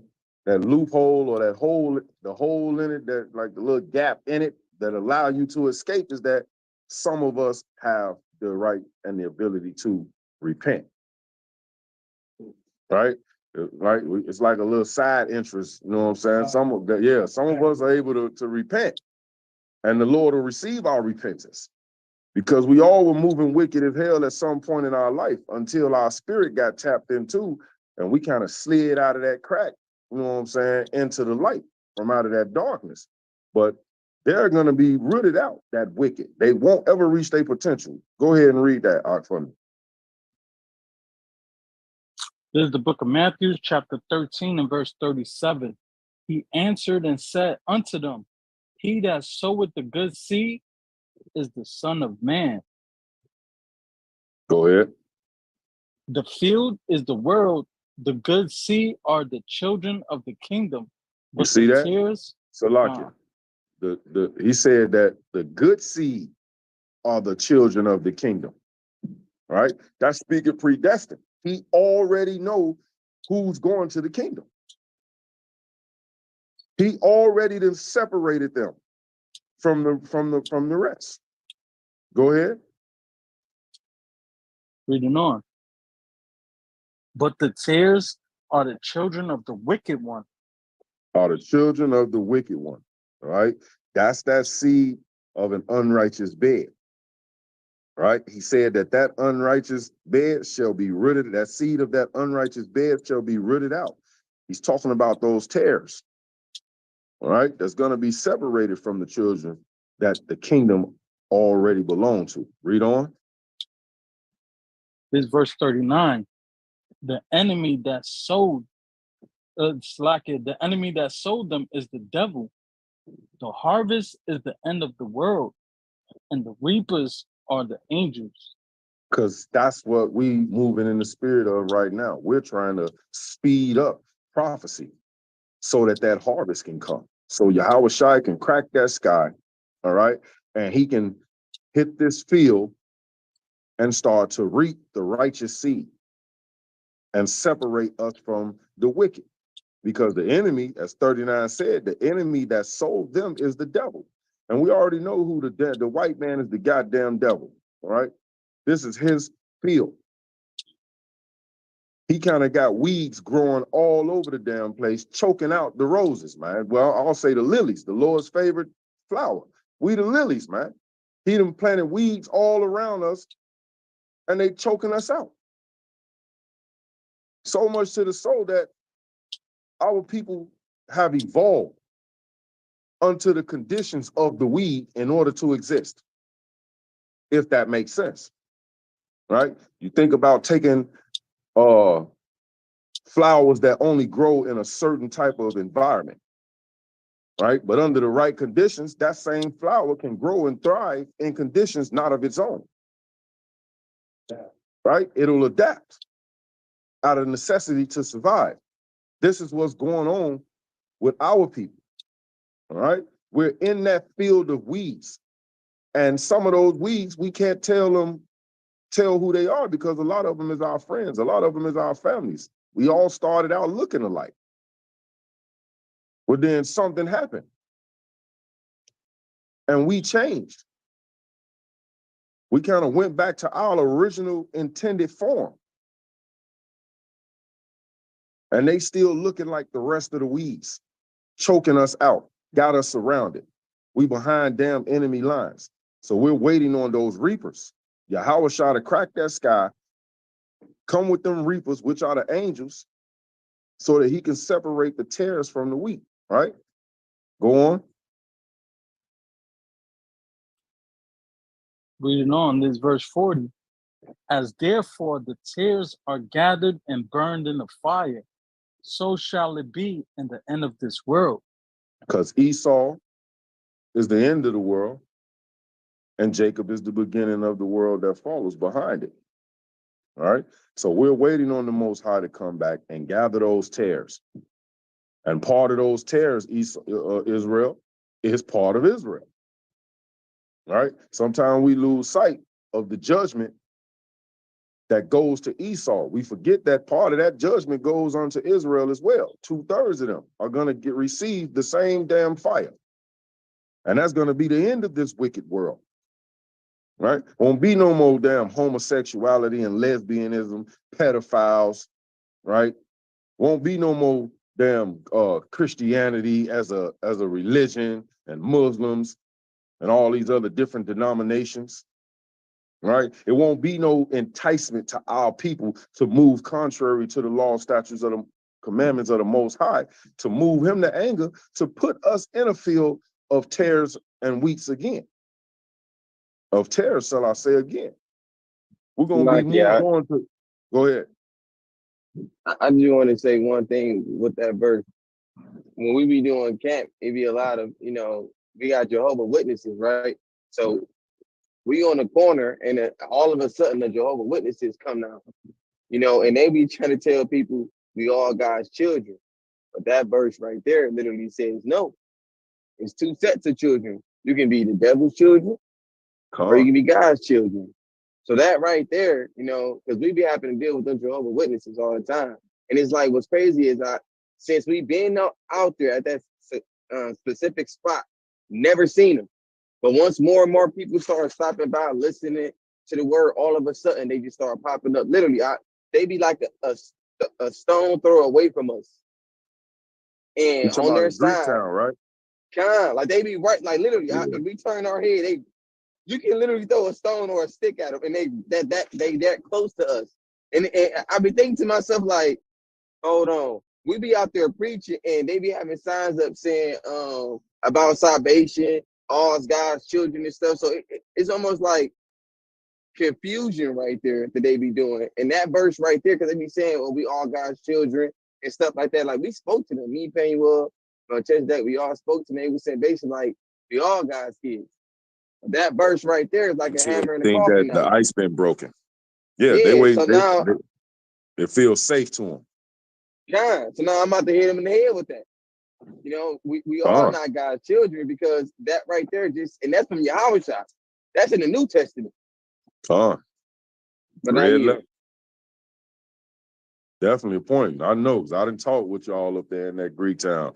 It's ruthless and wicked as hell. All manner of lasciviousness going on around that place, man. The devil definitely got a hold on that spot, just like he got a hold on that damn Bill Street out there in Memphis, man.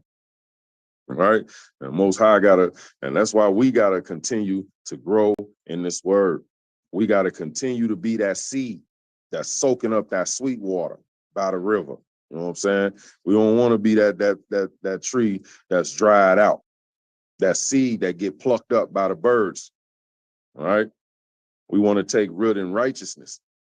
So when that harvest time comes, we get gathered up and put into them storehouses, aka them chariots. While that seed of that unrighteous bed get that fire put to their ass. All right. Let's get what was that? Go back to Wisdom of Solomon, Baba Kashar. The Book of Wisdom of Solomon. What you want? Read in verse 17. Yeah. There's Wisdom of Solomon, chapter 3 and verse 17.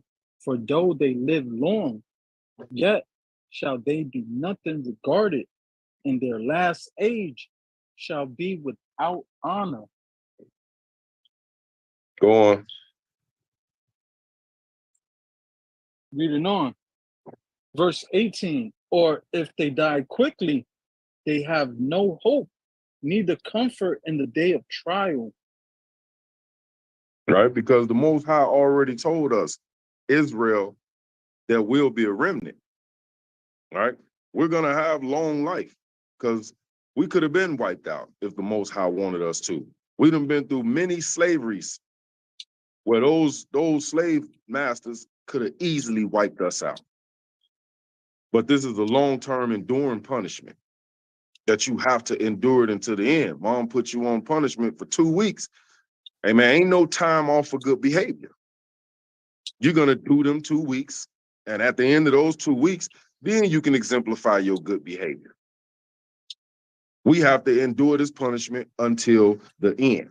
And though we live long, you know what I'm saying, we still not regarded. From one slavery to the next, we still have been looked up on by these people with disgust, these heathens around us, right? Even with our own 2/3 of Israel, right? They still don't look at us and view us as a people because we still don't have our nationality. It's so much in claiming and having your nationality, right? If we ever was able to truly claim back our nationality and have it recognized, they're going to have to give us our land. We're going to have our own banking systems. We're going to have our own police departments, our own fire departments. We're going to have our own Air Force, Navy, military to protect our nation. That'll never happen in this kingdom. If you think they scared of us now and we don't have a damn thing, we can't fight them if we wanted to. I mean, you know, we can, but we'll never win. So just imagine the fear that they have of us ever coming back together as a nation and claiming our rightful place and showing that military might. This is why they put the stigmas on us as toxic. Because when you move in the spirit of a righteous, austere man in Esau's effeminate eyes, you're being toxic. That's why the so-called black man, Latino man is viewed in this world as a monster. So if people ever see you gathering together and they're from the outside looking in, your gathering appears to be a hostile crowd. There must be about to do something hostile. Grab your purses, get your kids, go in the house, lock the doors. Too many niggas are gathering together out there. It's about to be a shooting. We can't be standing on that corner gathering together because we're talking about current affairs that's happening in our community with some damn raper man, pedophile lurking around our neighborhood. Oh, that's unfathomable that we're gathering together in righteousness. So because we'll never be regarded for anything righteous, we have to move kind of behind the scenes, man, behind enemy lines, right? Being wise as a serpent, but harmless as a dove until Yahushua shows up and he separate them tares. Hey, and the Lord already told you, thou art my battle axe. We're going to be the ones to put boot to the ass. This is what we patiently waiting on. So until then, all us beautiful lilies, hey man, we got to endure the chokings. They roots, the weeds, and kind of intertwine they roots with ours. Okay, we got to endure it. We got to endure the harsh weathers. Go on, King. Oh, and Salakia, he said that their last age shall be without honor. This is our last age, because after this is the new kingdom, and we take back our angelic forms. All right. There is no honor with our people right now. I mean, when I'm saying that, I'm speaking as a blanket statement, Israel as a nation, not Israel in regards to those of us that's on active duty, that's actually doing the law, statutes, and commandments. All right. This is speaking to us as a nation, because it don't matter that one person, one of us is a millionaire if everybody else is still damn dirt poor and that millionaire is not benefiting the rest. We all have to be on the same plateau. The Most High told us to be responsible for one another, all right? I'm leaving you in charge. Whatever happened, when I come home, everybody getting their ass whooped. This is why we have to be accountable for each other. This is why we have to rebuke each other in righteousness. This is why we have to judge each other in righteousness. You see your brother falling off, your first response shouldn't be to grab the scriptures and stab him up, rebuking him. First thing you should do when he falls is grab some scriptures out of necessity of compassion for him, that he failed. Let's start with that. Damn, my brother didn't hit the ground. You know, I done failed. That hurt. Let me go over there and help pick my brother up with some exhortation. And once I get him up and dust him off, damn, brother, how you fall? And if it comes out that he failed because he's making unrighteous choices in the eyes of the Most High, hey, man, then you rebuke his ass. Because the Lord is dealing with him. He's bringing him down to a lower state so that he can humble himself and think upon his wicked ways, man. And that could have been a death. It was a blessing that he just smitest thou down to your knees. So we're not going to be regarded in these last days. And in these last days, we will have no honor. We're not looking for the honor from Esau. That damn pedophile, I don't want no accolades from you. Okay? I don't want no recommendations from you. What the hell I look like going into a job and my resume is full of people that's listed as pedophiles and homosexuals. I don't want that crap associated with me. So no, we don't want his honor. Our eyes and our glory is on the kingdom. We want that honor. The honor of the Lord saying, well done, my faithful child. You may enter into the kingdom. All right? Go ahead, King. Read 18. It's verse 18. It's like 18 again, or you want 19? Yeah, read 18. It's verse 18. Or if they die quickly, they have no hope, neither comfort in the day of trial. See that? Because if your sins reach up to the Most High, and like he said, it'll be in that time, paraphrasing, when you in your comfort zone. You sitting back chilling, thinking you done got away with something, and the Lord put your hit on the back burner for a little minute, and you think you done got away with something, and then out of nowhere, death comes quickly, catch you while you got your feet kicked up chilling, right? And then you got to go before the judge.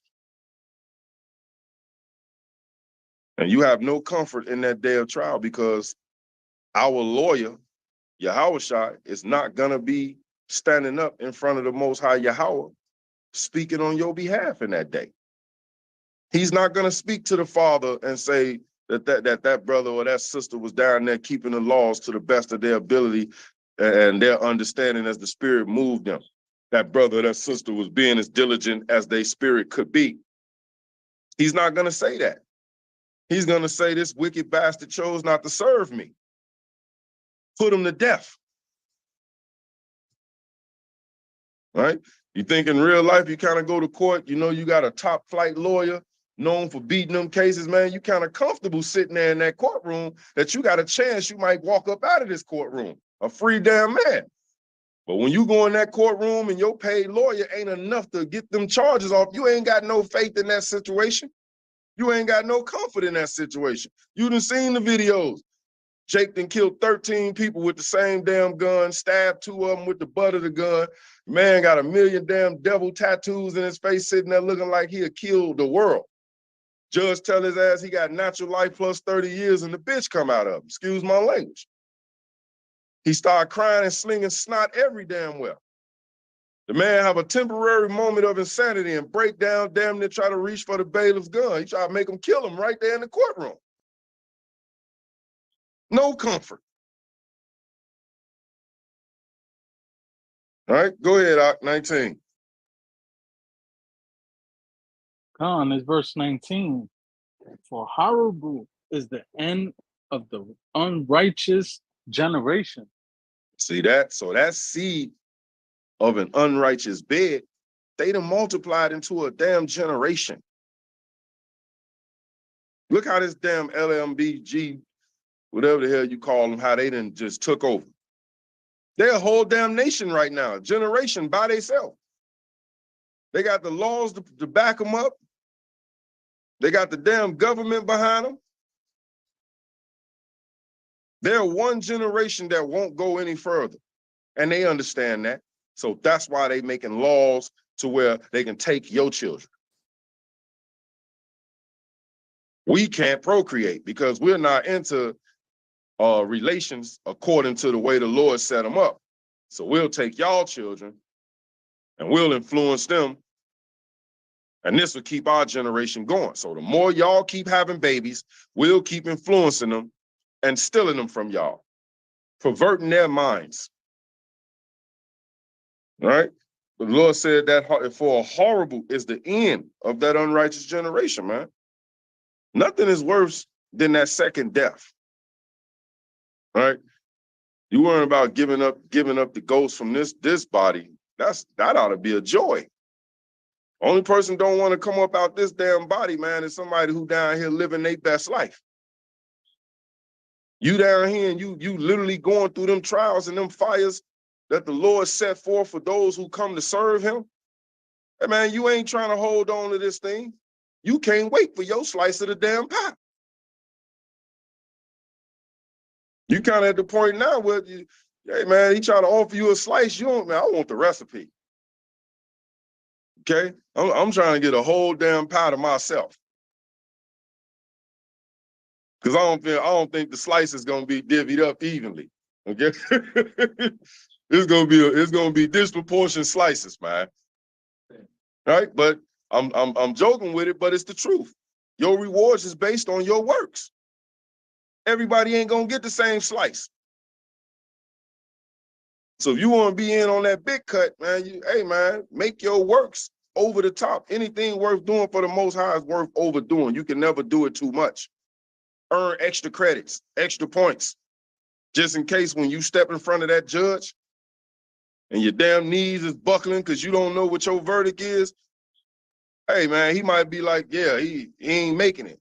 And then Yahweh Shai step in and say, well, you know, he do got that extra charity work he was doing down there. All right?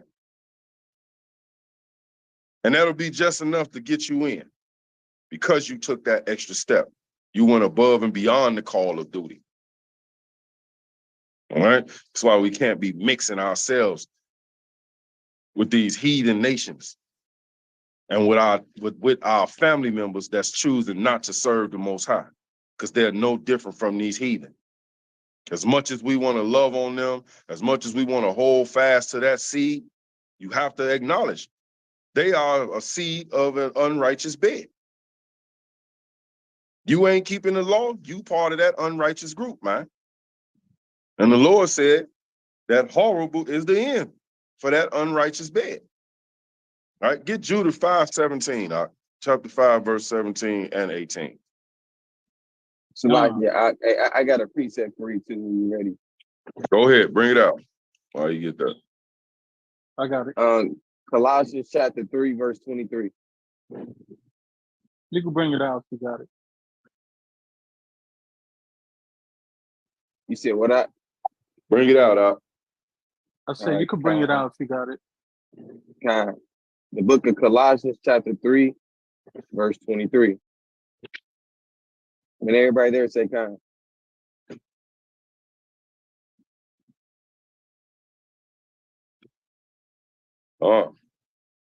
This is the book of Colossians chapter 3, verse 23.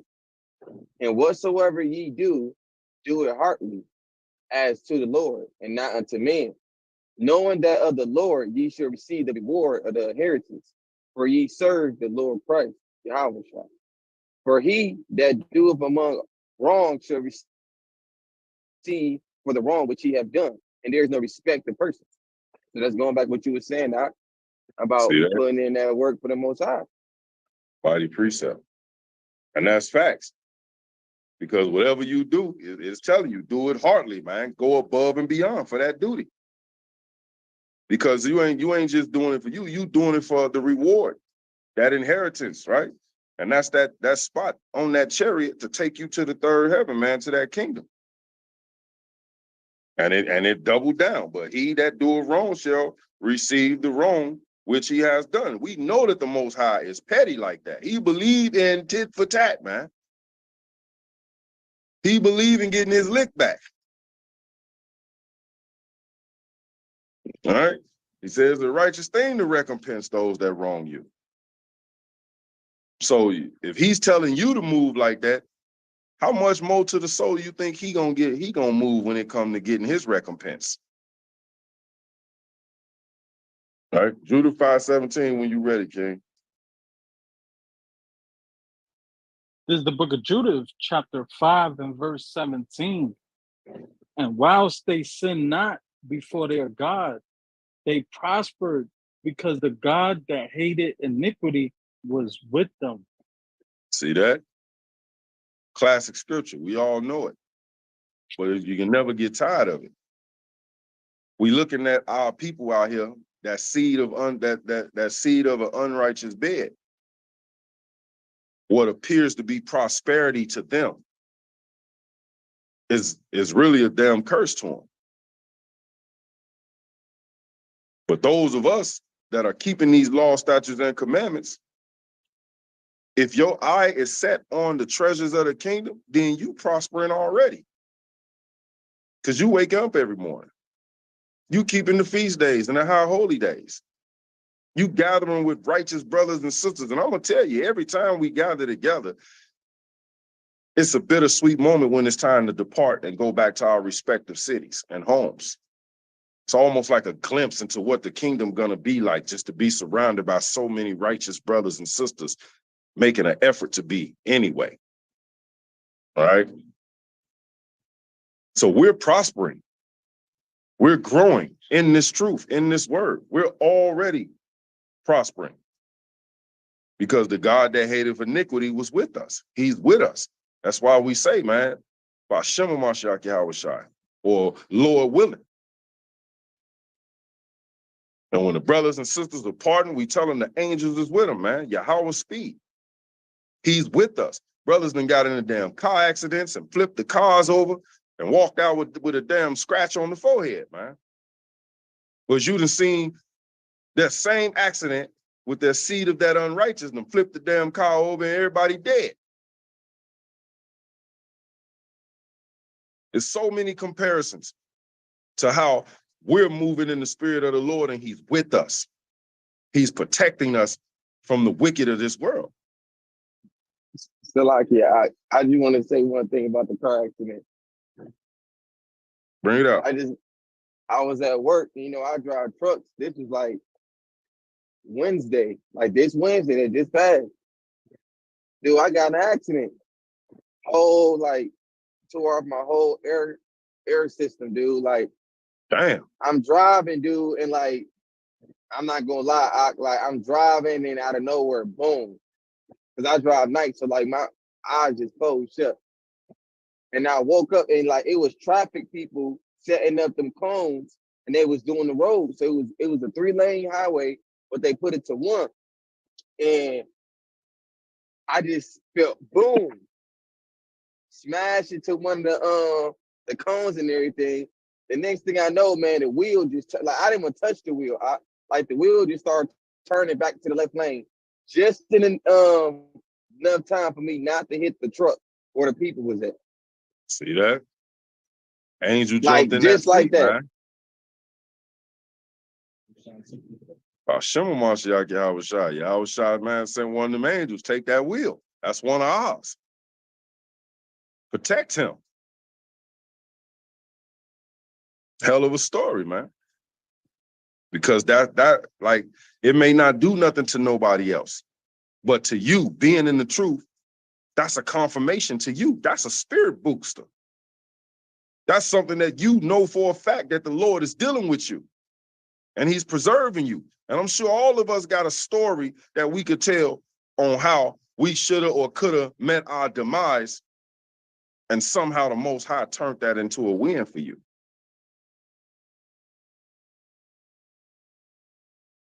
All right, read verse 18. Come, this verse 18. But when they departed from the way which he appointed them, they were destroyed in many battles very sore, and were led. When we departed, when we stopped keeping them laws, statutes, and commandments, and let's be honest, from a spiritual standpoint and a regeneration standpoint, we followed after our forefathers because we are them. That same spirit just regenerated back on the earth.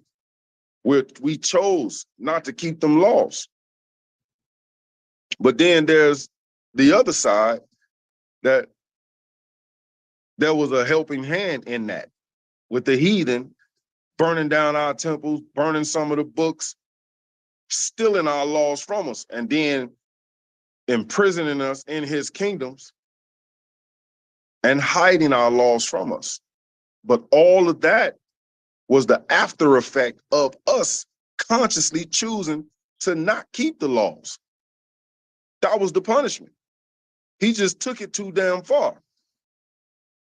When we departed, Right? It didn't say when somebody took them from the laws, we departed from the laws. We saw what the wicked was doing and we wanted to turn up too. And we followed after their footsteps.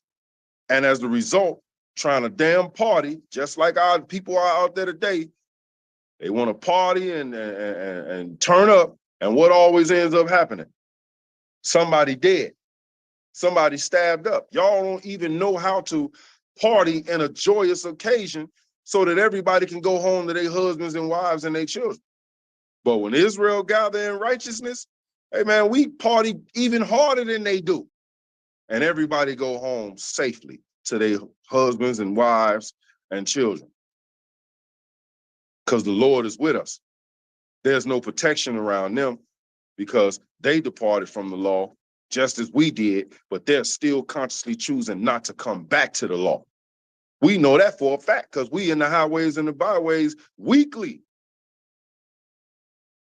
telling them that they're going to hell off, showing them that they're going to hell off, and making that correlation from the scriptures to historical facts, archaeological facts, and in some cases, Negro physical facts. Jake, you standing here in front of me with a damn blood clot in your eye, with your arm in a sling, and stitches in your damn head, because another damn Jake done beat you down. Because of your hatred for your brother. Now, I don't know what part you played in it to cause them stripes to come up on you. Right? But the Lord said there are words that warrant stripes. Right? So I brought that lesson out last week, discretion of the tongue. Knowing what to say, when to say, who to say it to, man. Because if you don't understand that, then them curses is going to kick in. And you're going to get hands put on you because you departed from the law and you're not protected by the Lord. We're destroyed, it said, right? It said that we were destroyed in many battles very sorely.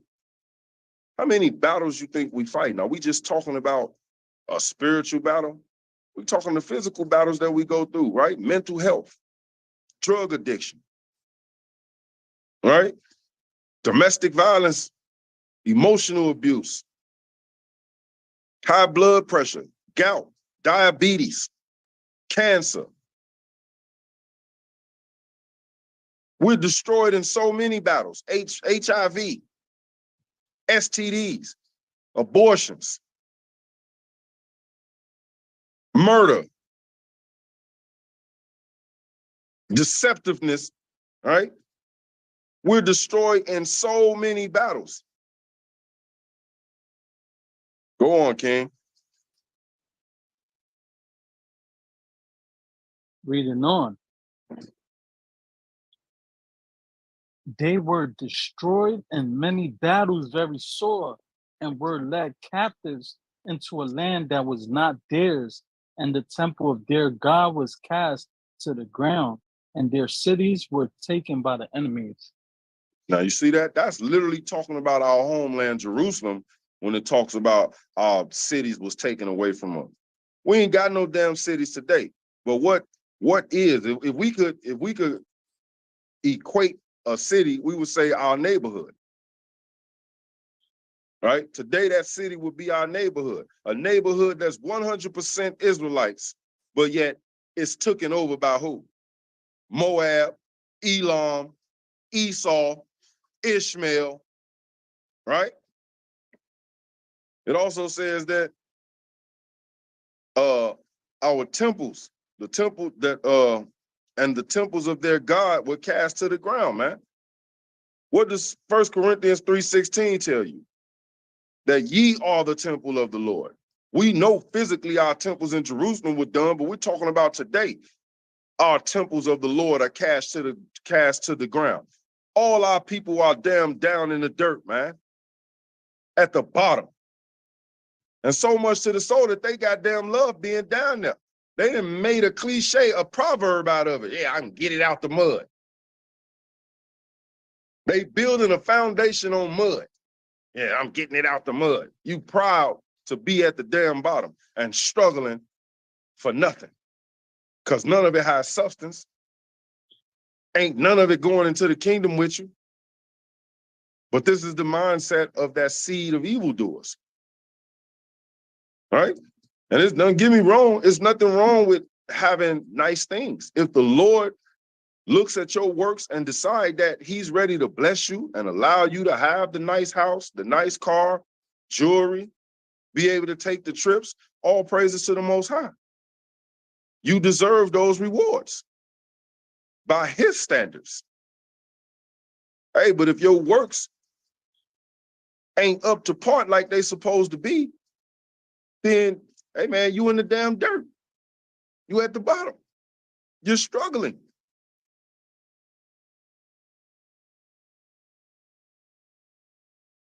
Let's get First Maccabees 1 and 11.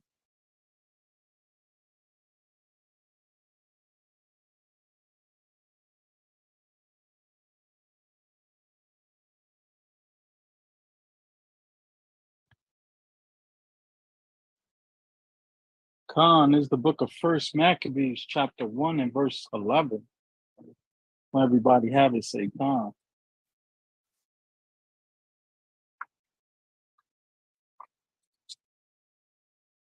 First Maccabees, chapter 1, verse 11. And it reads, in those days went there out of Israel wicked men who persuaded many, saying, let us go and make a covenant with the heathen that are round about us. For since we departed from them, we have had much sorrow. All right? Looking for a nation that can't save you. It ain't that they can't save you. They ain't trying to save you. They want you destroyed. And this is you being deceived of your own damn mind, that Stockholm syndrome. You loving and protecting the very person that's abusing you. Right? It says, out of Israel went wicked men. We ain't got no damn leaders no more. But when they were there, they were evil, wicked ass men who were secretly in bed with the heathen. Your Martin Luther Kings, your Jesse Jacksons, your Al Sharptons, these Negroes was never on our side. But yet these were our token niggas chosen by the heathen to represent our nation because they signed the damn contract behind closed doors, man. To be supplanters, informants of our enemies. Today, who do he use? We don't got none. I'm talking about us, the seed of the righteous. We ain't got no damn leaders. We got a leader that we can't see, can't touch, and only can talk to him through the spirit. And that's Yahweh B'Shem Yahweh Shai. And he moves through who? Our elders, right? Our leaders of the various camps in different cities. That's who our leader is. I'm not being led by this brother or that brother. I'm being led by the spirit that's leading him to lead me.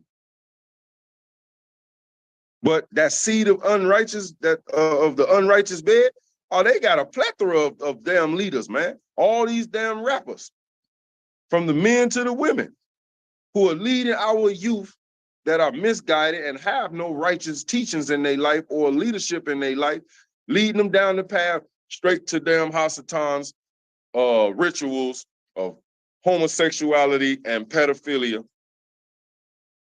All their music talk about is murdering off the damn children of Israel and whoring out the daughters. So much to the soul that the damn daughters ain't got to be talked about and made the whore. They coming out professing themselves to be whores. You hear some of these damn songs, the Sukianas and the what's her name, Dirty Reds, and I was reading some stuff on these chicks, and I'm saying to myself, y'all disgusting as hell, man. Disgusting as hell. And then y'all got daughters. Y'all got kids. This is what y'all displaying to the rest of the world's children. While some of them, I think I saw a video and one of them had one of the little girls in the video with them. Okay? Teaching them early to be a future damn thought whore. This is who the leaders of Israel in active duty, 2/3 seed of the unrighteous. Right? They following behind the damn Edomites, the Moabites, and the Hamites, because all three of them are pro-pedophile.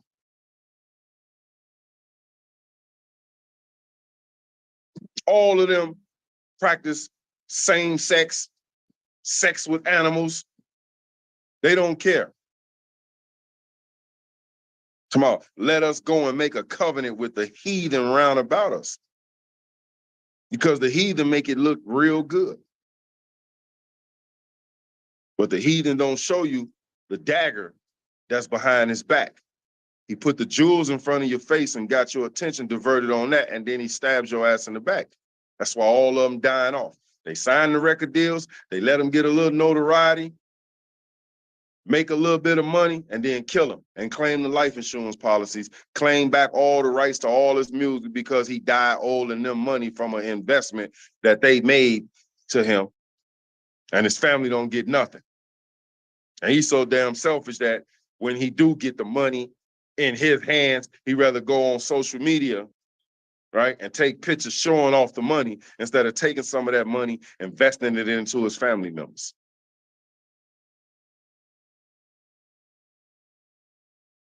Right? Talking about when we departed from them, we have had much sorrow.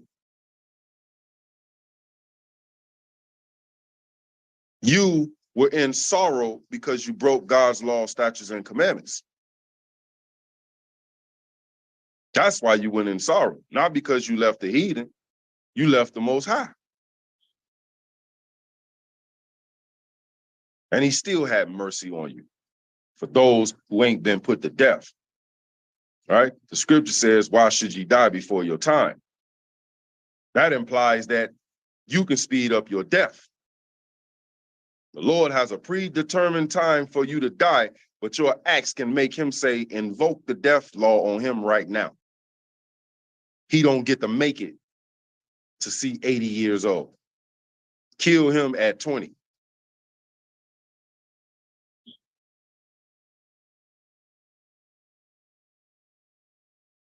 Drop down to verse 15, Ak. Khan, this verse 15. And Hold made on. themselves. Read, Salakia, read verse 14. Khan, this is First Maccabees chapter 1, verse 14. Whereupon they built a place of exercise at Jerusalem according to the customs of the heathen. And it's still there right now.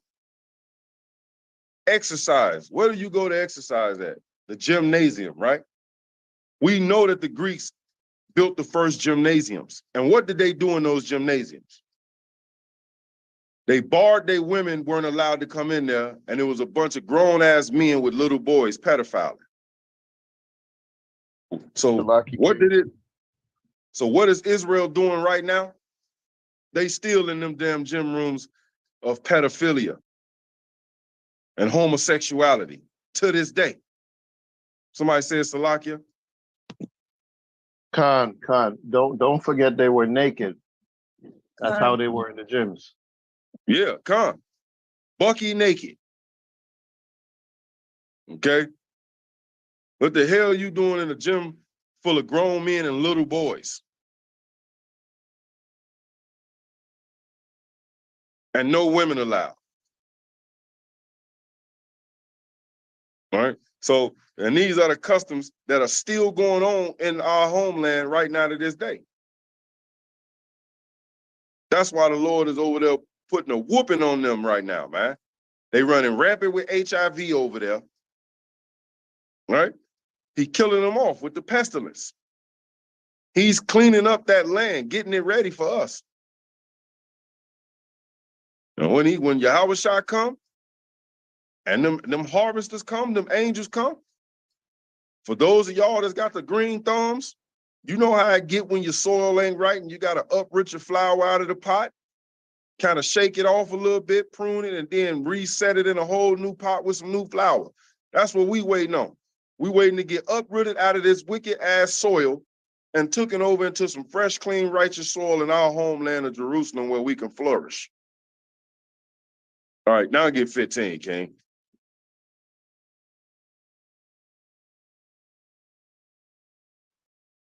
There's verse 15. And made themselves uncircumcised and forsook the holy covenant and joined themselves to the heathen and were sold to do mischief. Sold to do mischief, man.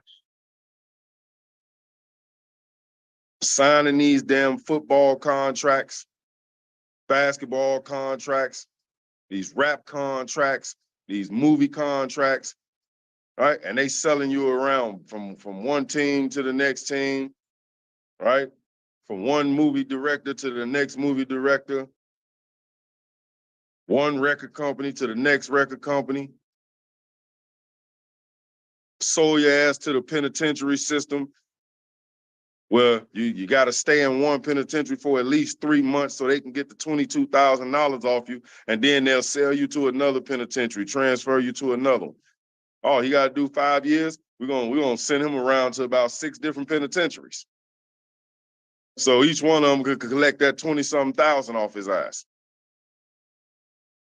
And while he's there, because we got it in our law, statutes, and commandments, he's technically considered a slave again.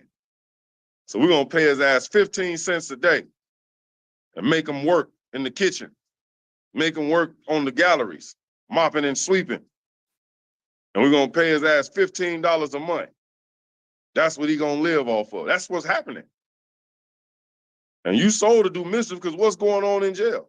They still in jail practicing homosexuality, right? Which you can call pedophilia because grown-ass niggas catching young boys coming in jail butt raping. All right? They still in there stabbing each other up. The guards in the tower still gunning them down on the yard when they start rioting and fighting. The same thing going on in there that's going on out here on these streets. Sold unto mischief, man. Because it's made to look real good. And they all done sold their damn soul, man. Let's get Psalms 106 and 34.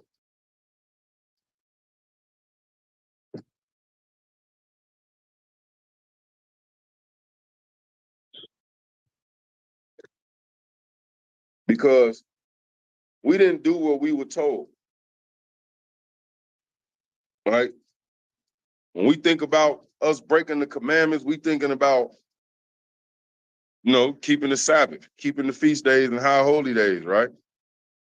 Not being given over to the wicked lust of the flesh, right? That is what we come to know today as these alphabet squads they got running around out here. That ain't the only law we broke. We had another commandment that we didn't keep. And because we didn't keep that commandment, this is why we suffer all those things that we go through right now. Bring it out, King.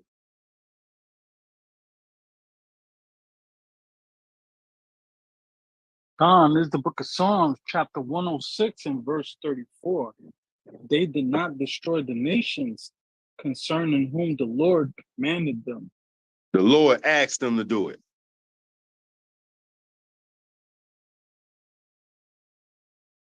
He told them to think about it. No. Commanded them. He commanded us. We already know that he's talking about Amalek, man. Because Amalek is the head over all of this. The nigga who jacked us for our damn identity, man. The world's biggest case of identity theft. Bad enough the Negroes stole our identity. They stole our God. Okay? And then, not only that, he tried to claim our curses. Okay? The Lord already knew who were going to be responsible for causing us to be that seed of an unrighteous bed. So as soon as we came across that river and them Egyptians got drowned out, these wicked bastards was the first ones to run up and try to recapture us. So the Lord said, go put their ass to death. Wipe them out. Man, woman. Hey, get that? 1 Samuel 15:3. Yeah, bring that out. Let's look at our damn the literal transgression that we didn't do. That's why we suffering right now the damn day. This is the book of 1 Samuel, chapter 15 and verse 3. Everybody have it, say come. Come.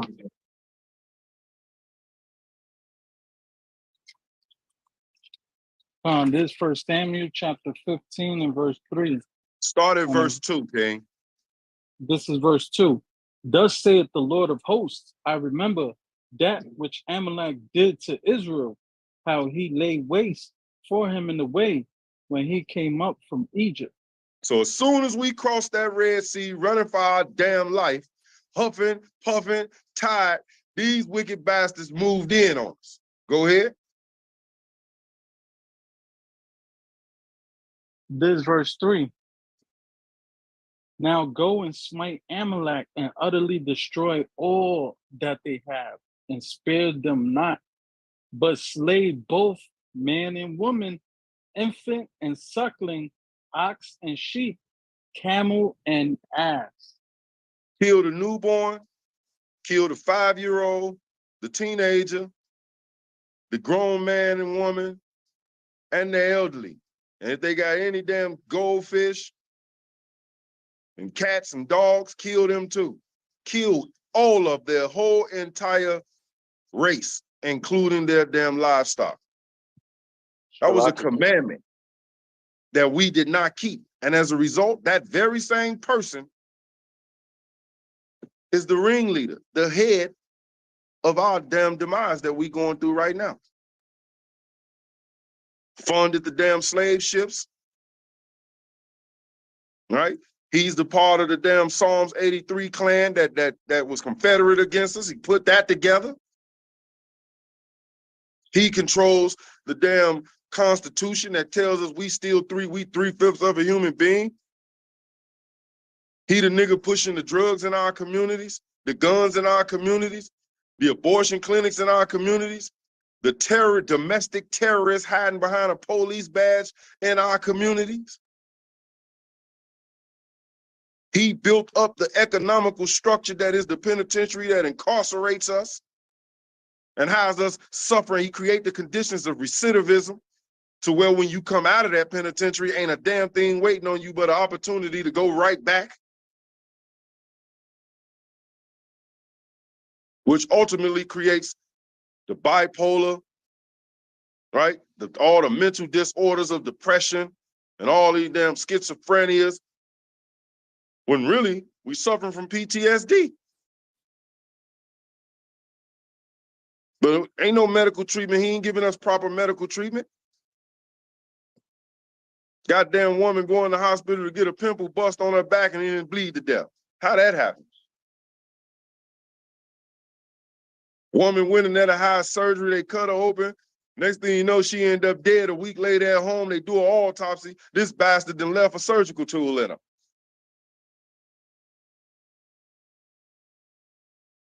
Everything, every curse that we suffering from in Deuteronomy 28, that's the byproduct of us not killing these bastards like we were told to do. That's why I always make the joke. If Lord willing, I get to the kingdom, I'm gonna punch Saul in his damn eye. I might start the first fight in the kingdom because he didn't do what he was told to do. Yo, leave that Benjamite alone. We jumping his ass.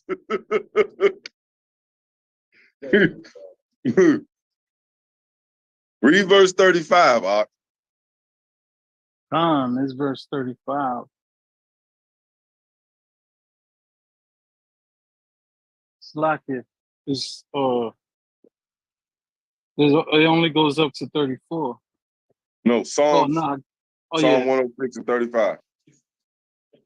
We was on 1 Samuel. You wanted a 35 there? Or I'm Salakia. I want you to go back to Psalms. I'm sorry, Salakia, King. Okay, come. Yeah, go back to Psalms 106 and 35.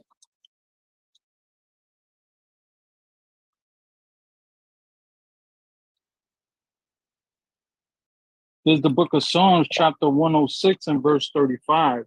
But were mingled among the heathen and learned their works. Go on. Verse 36. And they served their idols, which were a snare unto them. See that? They were a snare. They were a trap to us. All right? How you used to can catch a mouse with cheese. Right? His greed, his hunger, his want for a better way of living. He wanted to come up out of that condition, hey man, and end up with his damn neck in a rat trap. That's what Esau do to us. He create the conditions that put us at a lower state. He enhances them by causing us, by jamming us up close together and highlighting some of us with the haves and some with the have-nots to cause that friction between us. You done pumped up this what do they call it? When you're just thinking about you, this self-preservation spirit amongst our people, which is basically selfishness, because the Lord told us to, share amongst each other. But Esau preaching that to our people, self-preservation, worry about yourself, that creates and that intensifies the situation to where it makes a person want to take what you have. How dare you sit amongst us and live fat while we're struggling and starving? You're gonna break bread with us. And if you don't willingly do it, we're gonna riot. We're gonna take it. So he creates those conditions. That's the trap. Because then now he says, well, if you want to get out of this condition that you're living in, here's what you got to do. Right? Rap. And rap. Make sure that you rap about killing and selling drugs and prostituting women. And you can hide a record deal. Get all the millions. And I'm using that as an example because that seemed like that's all our people seem to know as a way of coming up out of the ghetto. All they see is the music industry. They're not striving to finish school to be doctors, as if Israel don't need damn doctors and nurses and lawyers, engineers, right? You go into the Babylon of Timbuktu, I believe it's page 84, and it'll list damn near 30 different trades that Israel were known for. Israel don't strive at none of those things today. All our people think about is the damn music industry, the film industry, or sports, which is what? Modern day goddamn gladiator arenas for the white man's entertainment. He give you all this wealth, but the moment you don't do something he want, he takes it right back from you. Ask Kanye. Ask Kyrie. And a whole bunch of other ones that played basketball for 20 years and they ass broke on crack some damn where right now. That's the snare. Because in that snare, they all get on there. I want to thank God first and foremost. And we know you ain't talking about Yahweh Ba'Shem Yahweh Shai. The God you talking about is the damn Baphomet. Right? And we see y'all throwing up the little secret damn hand signs and all of that. So we know you ain't talking about the God of the Bible when you say that. But in the lure of sounding politically correct to those of us that's ignorant to the signs and the symbols, that sounds like you talking about Jesus.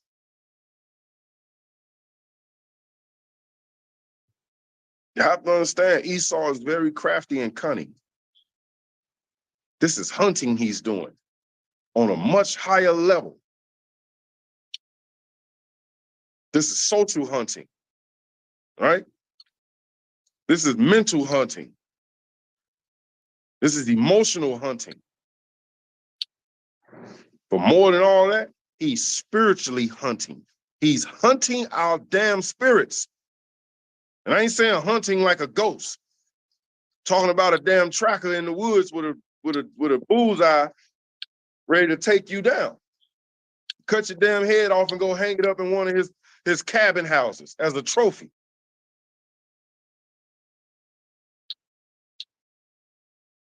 But who is he doing that to? That's what's going on with that seed of an unrighteous bed. Because the end for them is horrible, the Most High said. That's not happening to Israel that's keeping the law, statutes, and commandments. There's two things going on, man. If the Lord letting boot get put to your ass and you in this truth, that means he's testing your fortitude. You say you serve me, you say you love me, you love Israel, I'm going to crank the fire up on your ass a little more and test that. Or you are moving off as hell. You acting like a seed of an unrighteous bed. You doing something you ain't got no business doing, and he allowed Hasatan to come beat on your ass a little bit, put you back in your place.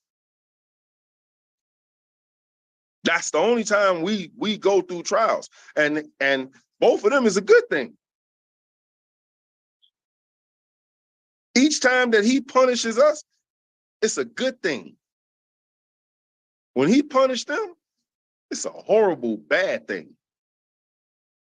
It's a difference in judgment and punishment.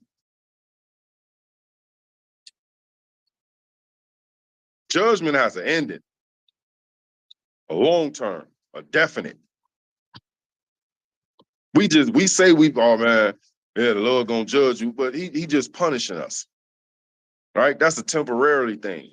That's a grace period for you to reflect on your behavior, apologize, repent, and never visit that iniquity again. You'll know when he judged you. Your ass gonna give up the ghost.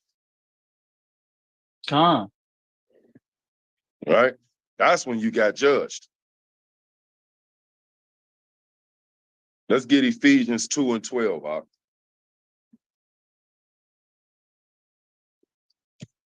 Con.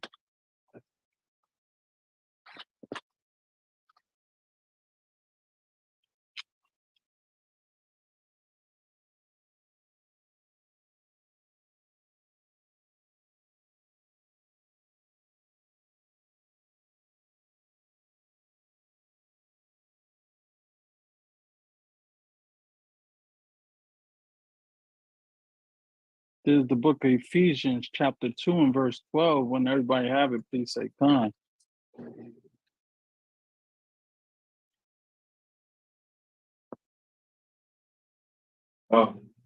Con. The book of Ephesians, chapter 2 and verse 12. That at the time, Salakia, that at that time, ye were without Christ, being aliens from the commonwealth of Israel, and strangers from the covenants of promise, having no hope, and without God in the world. Right? We talking about before we came into the knowledge of the truth, man.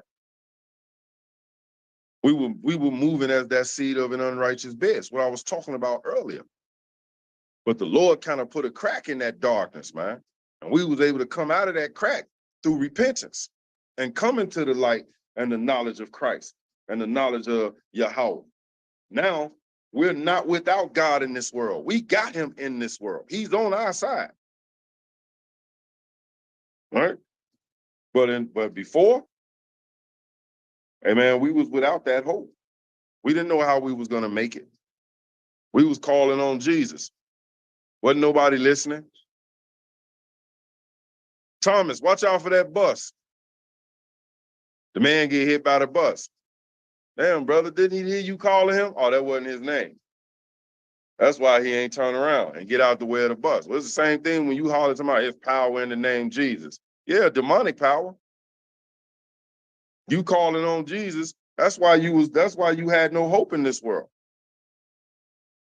And Hasatan took advantage of that. He slid in and started giving you blessings that had no substance to him. Same way Esau doing it right now, because he is the goddamn devil that the Bible speaks of.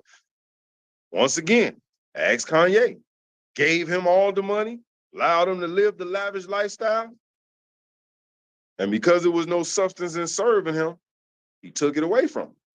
After he got what he wanted out of him, or when he felt like you're no longer of use to him. We take it all back. You only can have this as long as you're doing my bidding.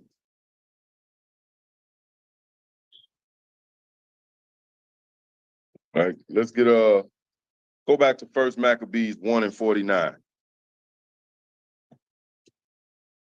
Kind of all in the Apocrypha with this lesson. Only got a couple of them that's in the big baby. Most of this lesson is in the Apocrypha. Come 1 Maccabees 1 and verse 49. This is the book of 1 Maccabees, chapter 1 and verse 49. To the end, they might forget the law and change all the ordinances. No, not 2 Maccabee, 1 Maccabee. I mean, my bad. That's me. I'm in 2 and 49, not 1. Okay. Yeah. No. Okay. You stay in 2. You stay in 149. I was in 249. Yeah, I Okay, want 1 and 49. That was on me, Salakia. Come. There's the book of 1 Maccabees, chapter 1 and verse 49. To the end, they might forget the law and change all the ordinances. See that? What is an ordinance? That's the statutes of a city's government, right? Then you got to say, well, what's a statute? Statutes is a law. Then you got to ask, what is a law? A law is rules of conduct made by a government. In this case, the governing body is Yahweh Bashem Yahweh Shai. And his laws, his ordinances, his statutes are the commandments. To the end, they might forget the law. That's evidence. And to change them. Oh, don't worship on Saturday, worship on Sunday. You can eat whatever you want, any abominable food. Just pray to sweet Jesus over it. All right? Psalms 111, I believe it is, where it talks about the eunuch, or is it 119, 111 and 119, or 100 and 111? It talks about the eunuch, where if a man wounded in the stones or cuts off his private part, he'll never make it in the kingdom. Deuteronomy. Khan, Salaki. He'll never make it into the kingdom. Oh, they changed that law. Yeah, you can chop that bad boy off. You don't need it. Here, take one of these. That's exactly what they did. They changed all of the laws in the ordinance of the Most High. But we already know that they were going to seek to change times. Esau was going to do that because the scriptures told us so. All right, get Wisdom of Solomon, chapter 2 and 11.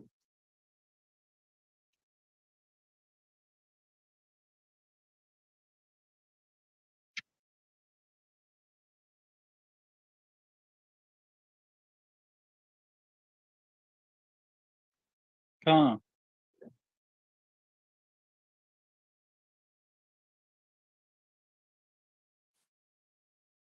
This Wisdom of Solomon, chapter 2 and verse 11.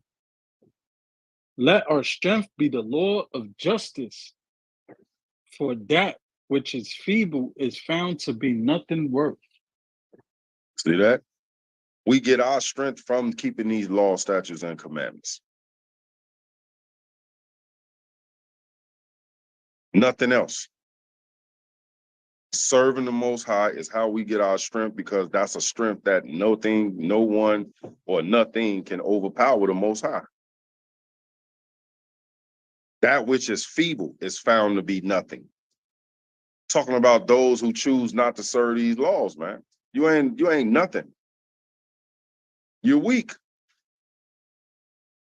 Ask some of the brothers what they have to endure in these highways and the byways while making their body a living sacrifice and bringing this word out in season and out of season. I personally struggle with the old nigger man of my ways in this truth when I'm in the highways and the byways. Because in the world, you ain't gonna say certain stuff you just not gonna say out your mouth to me. Oh, it's up there. You're gonna have to live that movie you playing out in your mouth. All right? Lights, camera, action. It's go time. But in this truth, I gotta stand there and let niggas call me a bitch. and a hoe. Threatened to shoot me up. All right? All because I'm standing there bringing out the word of the Lord. Oh, this is your last time teaching over here. And you know what? Because I fear the Most High more than that nigga, and I'm dumb for the Lord, I'm right back over there. Saying the same thing. And you know what? Because I'm moving in the spirit of the Lord, that wicked ass Negro who doing all that wolfing ain't done a damn thing yet.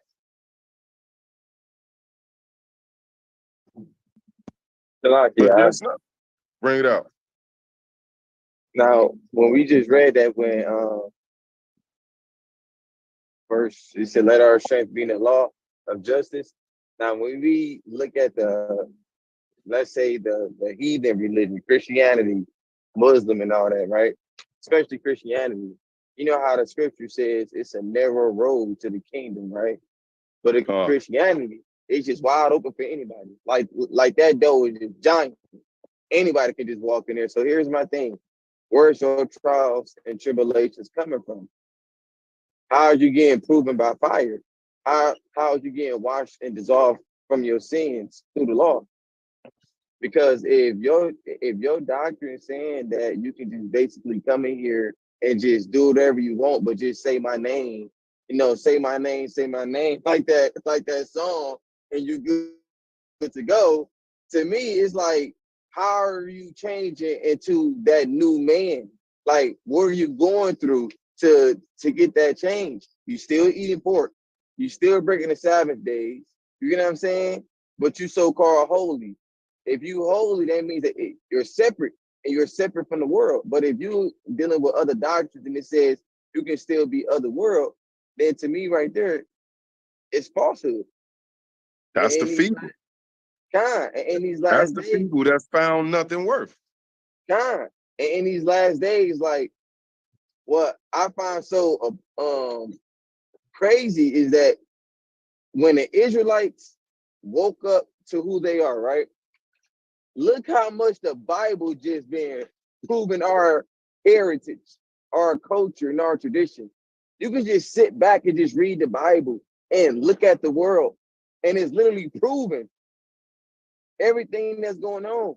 Like, as far as the 2/3, they won't listen. Like you said, we out there in the trenches. Dudes be coming up there trying to, even women, especially in Greek time, we had women come up to us, like a group of 6, 7 women come out the club across the street, coming at us, talking about, y'all need to, I don't like the way that you preaching the word. You should be soft with this. You shouldn't be telling people where they're wrong. You can't you can't judge people. That's not of God. Like, see, what? Trying to effeminize the word, man. And when we stand bold out there, we get hate. But when we talk like TD Jakes, and Clefo Dollar and them, it's all love, because they're not even trying to save y'all. Like Isaiah 58 verse 1, it says, cry out loud, spare not. So I'm not about to spare your feelings when I'm teaching you this word, because by me sparing your feelings, I'm no different than the hypocrites that so-called preaching this word. They spare your feelings. They tell you it's okay for you to be a homosexual in God's so-called church. That doesn't even make sense to me. And you suffering sin up on them by not cutting them with the word. Then what I find crazy is God don't change. What's the Malachi 3 verse 6, I believe, where it said God changed not. So if God said the exact same thing in the Old Testament about that sodomy is an abomination, but you saying nowadays homosexuals can be in the church, that literally go against you as a pastor. That going against you as a pastor by you allowing that in the church, and you're not correcting it. You're not healing it. You're letting the disease spread and spread and spread and spread until we all sick now. So that's why it's so much death and destruction with our people right now, because by their logic, it's one big pearly gate. But the road to that gate is a narrow one. So this would be a damn traffic jam of people standing at that gate. right? Trampling over each other. It'd be a wall of damn dead bodies right by now of homosexuals, murderers, pedophiles, thieves, liars, right? Everything that the Lord say not getting in the kingdom, they all piled up at that one pearly damn gate that Christianity preaches about. All right? But get on, read verse 12, Ock. And damn mighty breakdown on that, because that's true, man. That's why we got to go out into them highways and tear down these strongholds, because that's one of the strongholds that they have over our people. That delusion that you can be whatever manner of a wicked person you want to be, and the Most High still loves you. He's still going to let you into his kingdom, man. And the Bible don't say that. So they blaspheme in the name of the Most High by lying on him.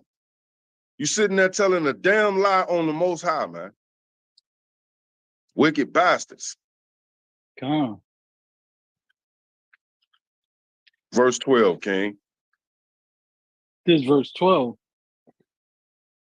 Wisdom of Solomon, chapter 2 and verse 12. Therefore, let us lie in wait for the righteous, because he is not for our turn, and he is clean contrary to our doings.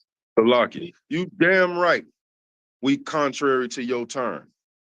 We don't approve of your damn homosexuality. We don't approve of your damn pedophilia. We don't approve of your goddamn transgenderism, all right? And your neutral genders and your robotic genders, your damn, what the Edomite say? Here, your bestiality. He talking about he ecosexual. So now you want to pop the bushes and trees, dig a hole and hump the damn earth, all right? Because you're ecosexual. We don't approve of that. We don't approve of the damn swine. You can't even go in the store and find some damn chicken or turkey.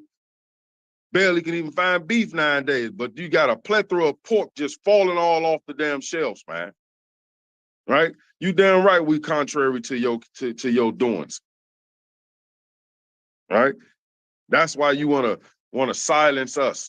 Put us on your damn Southern poverty law list, talking about we domestic terrorists for reading the same Bible that you claim to love the God of. So much to the soul that you put you put a homage to him on your money. In God we trust. Stand up in your courtroom and make people swear on his word to tell the damn truth while you lying through your damn teeth. Right? You inaugurate your damn presidents into office on the Bible, lying through your damn teeth. But then when we come and we teach the Bible and its truth, now we terrorists. What that make you for teaching the Bible and lying on what the Bible say? Right? Wicked for good and good for evil, huh? Hey, Salaki King. Bring it out. Like you said, the meat, you could find all of the GMO, now the, crazy meat they're making with the chicken and stuff. All of these animals are dying. Cows are dropping dead in the sun. The chicken, their farms, the chickens are burning up. Goats are just dropping dead, but nothing killing the pigs. Nothing killing the pig. Nothing killing the pigs, man. What's going on there? I think I saw something on Facebook where they talking about they making meat in the lab, man.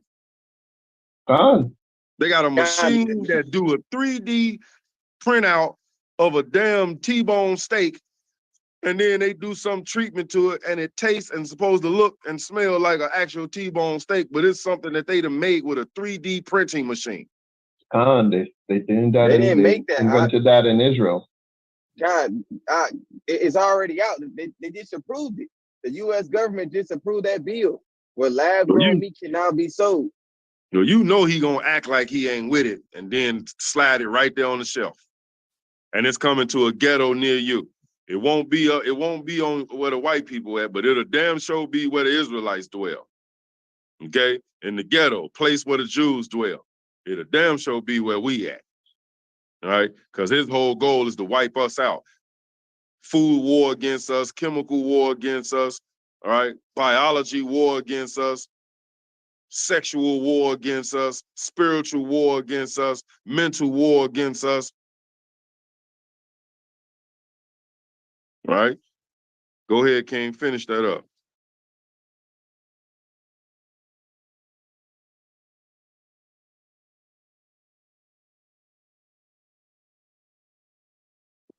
Salakia. So you still there? Yeah. And he is clean, contrary to our doings. Right? Reading on. He upbraided us with our offending the law and objected to our infamy, the transgressings of our education. Right? It says that we upbraideth, right? That means to scold. And this is talking to Israel, as well as to these wicked, that seed of unrighteous bread, man, that potential 2/3, as well as these damn heathens. Because that's where they get it from. You damn right we scold y'all with y'all offending of the law. Okay? And object to our infamy, meaning y'all notorious at breaking the damn law, man. You ain't kind of accidentally doing it because you don't really understand. Infamy, man, it means y'all are notoriously thinking purposely on ways to break the law. Infamy, the transgressions of our education. Yeah, because your education is of this world. It's not of Yahweh Bashem Yahushai. Right? You have a zeal of the Lord, but not according to the law. Right? Your precepts are the precepts of man.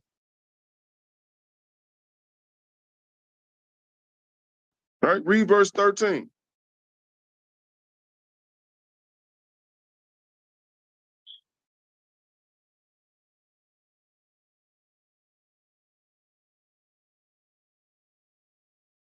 Khan, this verse 13. He professed to have the knowledge of God, and he called himself the child of the Lord. See that? They claim to know the Lord and claim to be the children of the Most High. But by their actions, we know they're not. We know you're not the seed of righteousness because the kingdom belongs to them. They do the things that are unto the kingdom. They set their eyes on the kingdom. They build up the treasures in the kingdom. You are doing the total opposite. So you can't be the child of the Most High, right? Drop down to verse 15.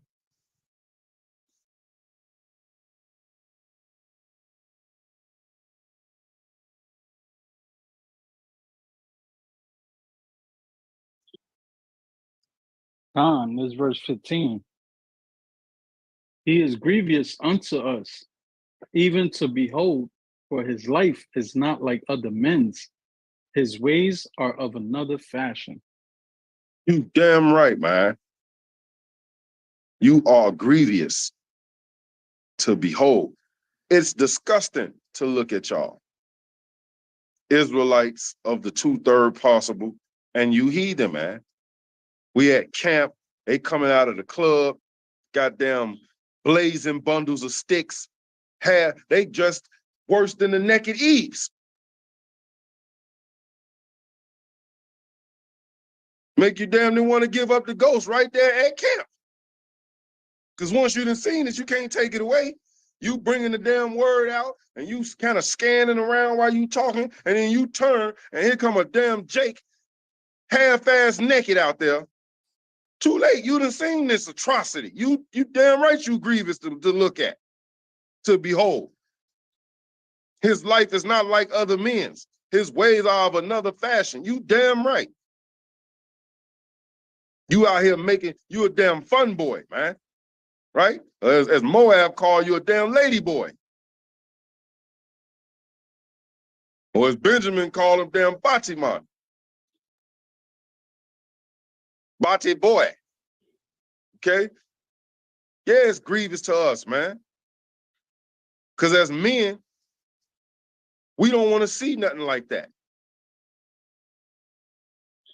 And these damn sisters, they should be highly offended because the emulation of these Negroes is that of you. He's basically saying this is how you are, because he's learning and acting in the manner of a woman by his account.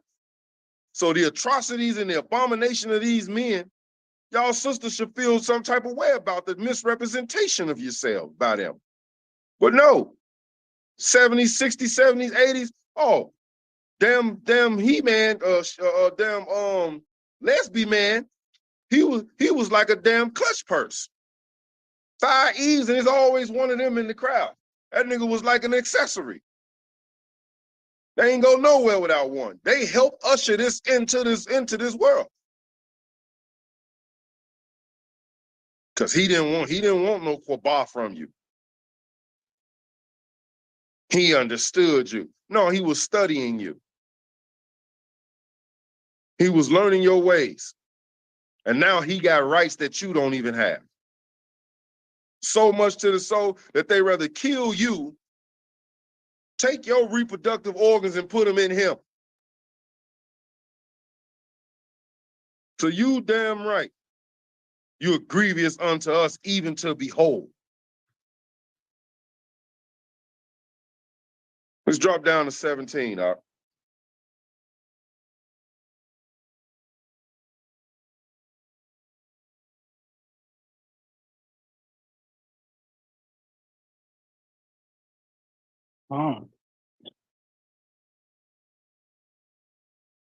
Like it. This verse 17, let us see if his words be true, and let us prove what shall happen in the end of him. Basically, this is a challenge, man. Y'all keep on enduring in your wickedness, and let's see if y'all gonna last forever with it.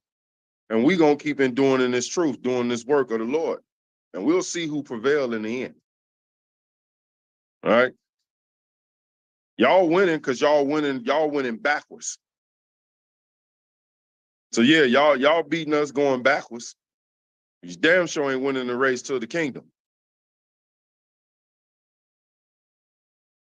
We so far ahead of you niggas.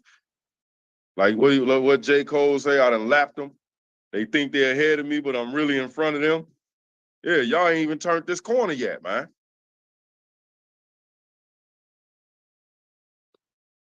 Get Sirach 13 and 16, King. Baba Kashar.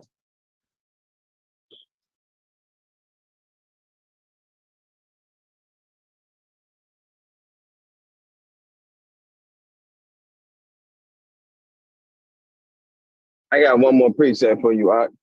All right, let me get this one real quick. Got it.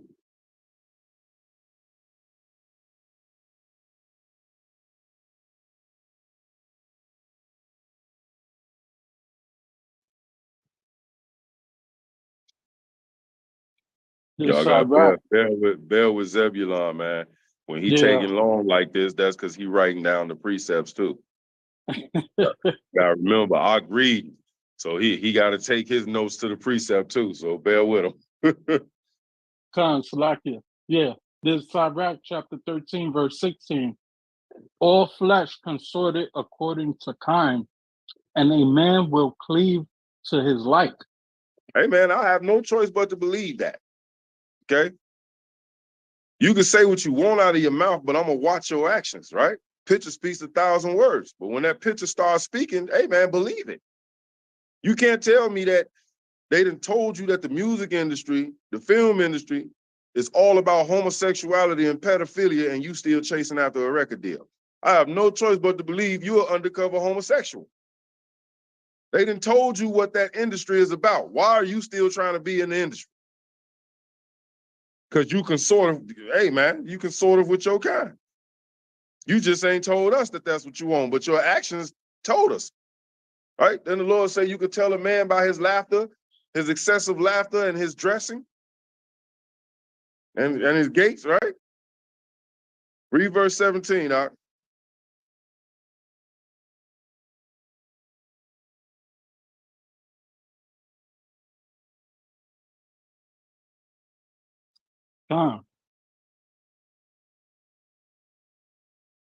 This Sirach chapter 13 and verse 17.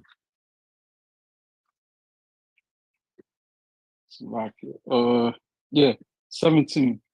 What fellowship had the wolf with the lamb, so the sinner with the godly? Right? And because our people can't seem to understand or fathom that question, they don't know the answer. That's why the lamb are being led to the slaughter. Because they out there with that seed of the unrighteous bed, which are the wolves, okay?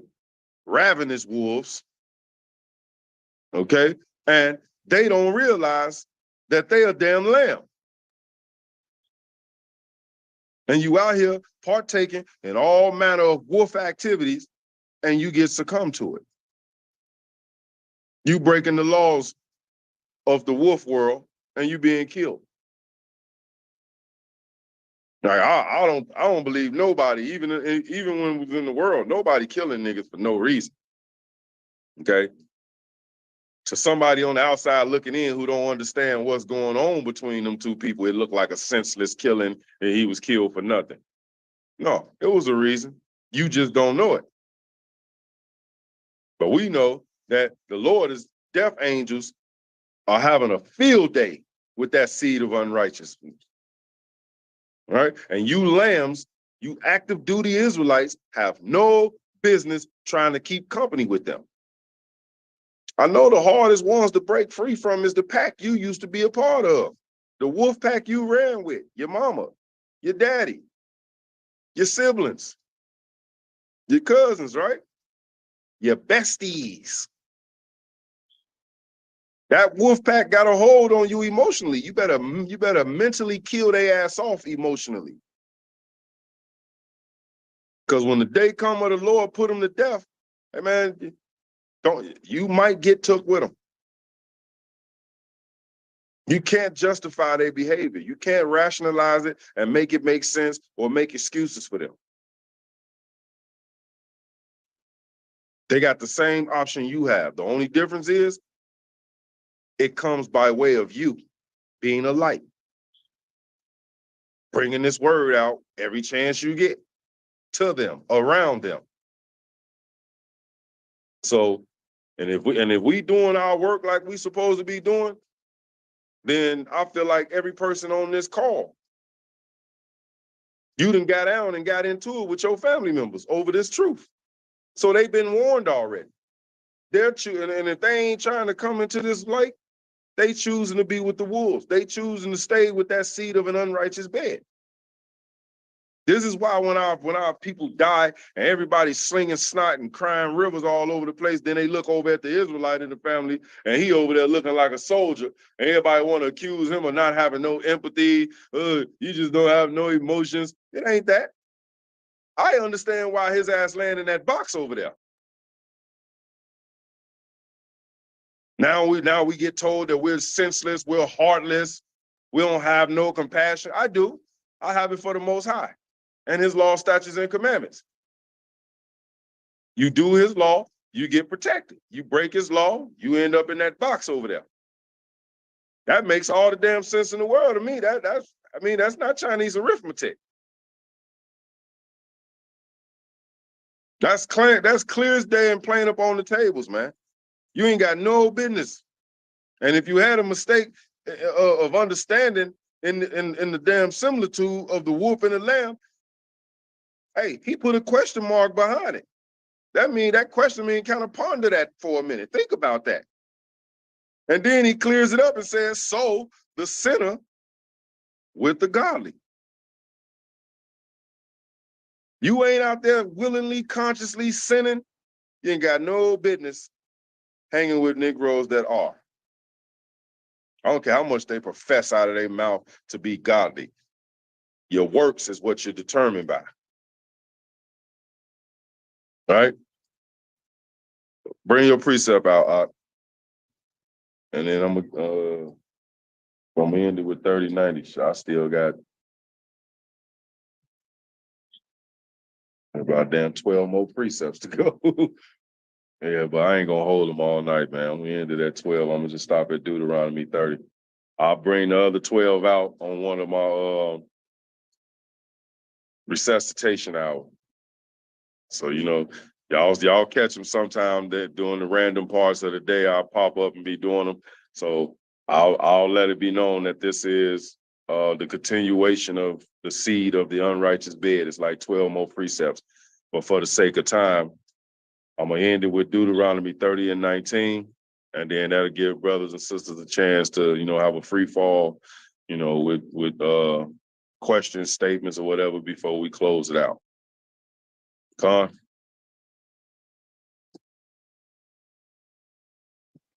Salakia, Bring it out, sis. kind of have a precept, 2 Peter 2:21. Abu Kasha.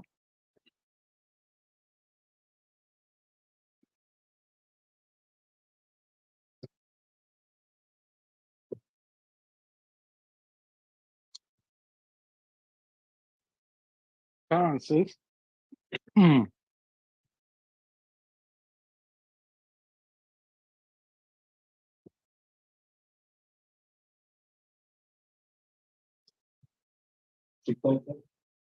Con. This is 2 Peter chapter 2, verse 21, where everybody have it say con.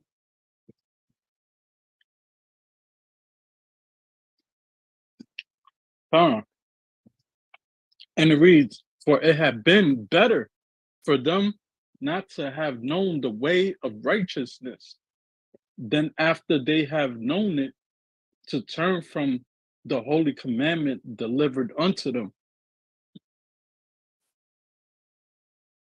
Con.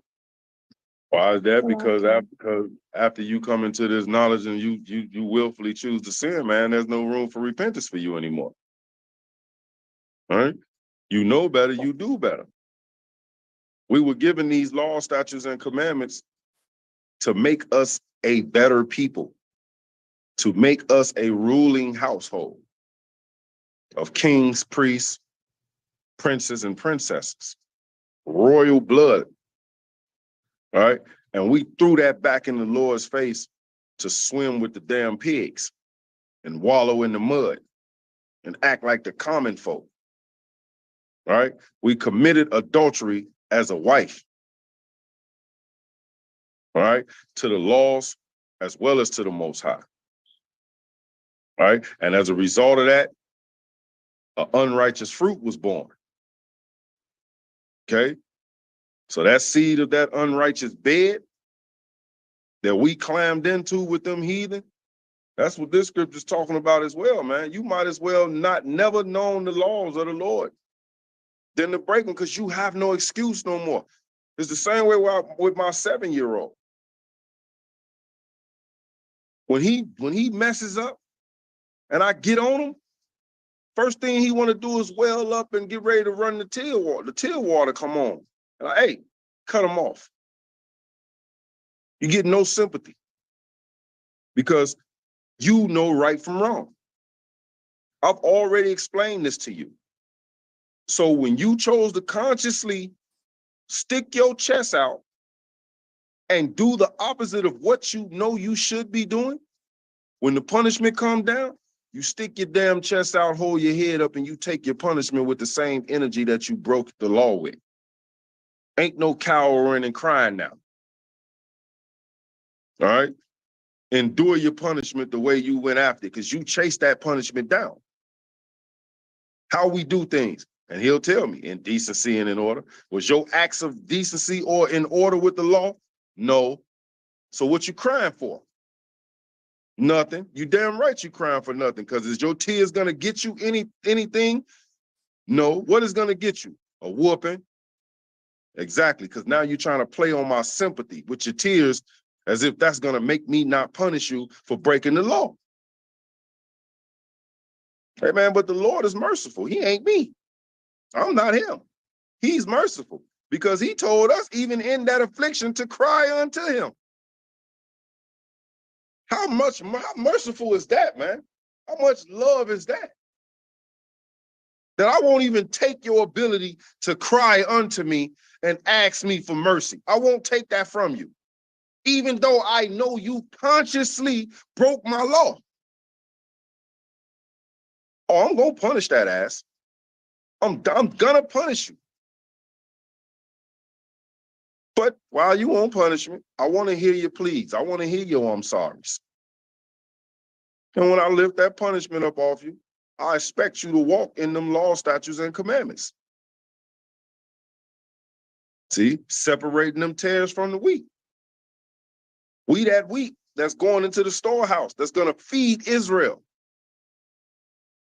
Because we repented. We came into the knowledge of this truth, man, and we tied it around our neck. We seared it in our minds.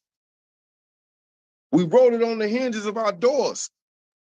We meditate in it day in and day out. We teaching it to our children.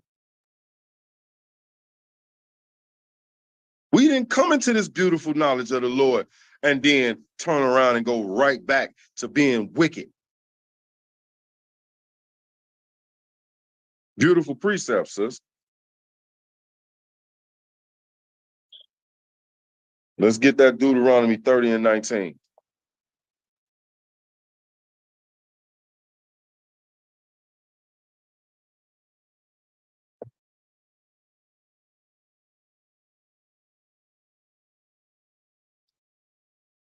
It's the book of Deuteronomy, chapter 30 and verse 19. Where everybody have it, please say God. God. I call heaven and earth to record this day against you, that I have set before you life and death, blessing and cursing. Therefore choose life, that both thou and thy seed may live. It don't get no sweeter than that, because that's like in that verse, to me, always kind of use the analogy of that's like you taking a test and the teacher gave you all the answers to the test and your dumb ass still failed the test, man. Israel, how is that possible?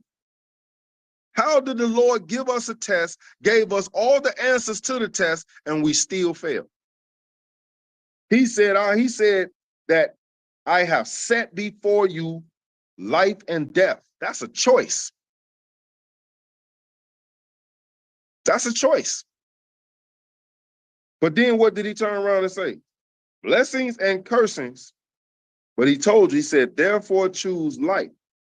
So I gave you the test and I gave you the answers to the test. Therefore choose life, that both thou and thy seed may live. So he gave us the test, gave us the answers, and we still flunked. Selfish as hell. Because as a parent, you're supposed to love and want the longevity of life for your child. Damn near to the point that you're willing to give your life up to ensure that. But what did our foreparents do? What did we do? What did our mothers and fathers and grandparents do? They selfish asses chose death and curses. They didn't even have enough love and respect for us to continue to teach us the word or fight for it.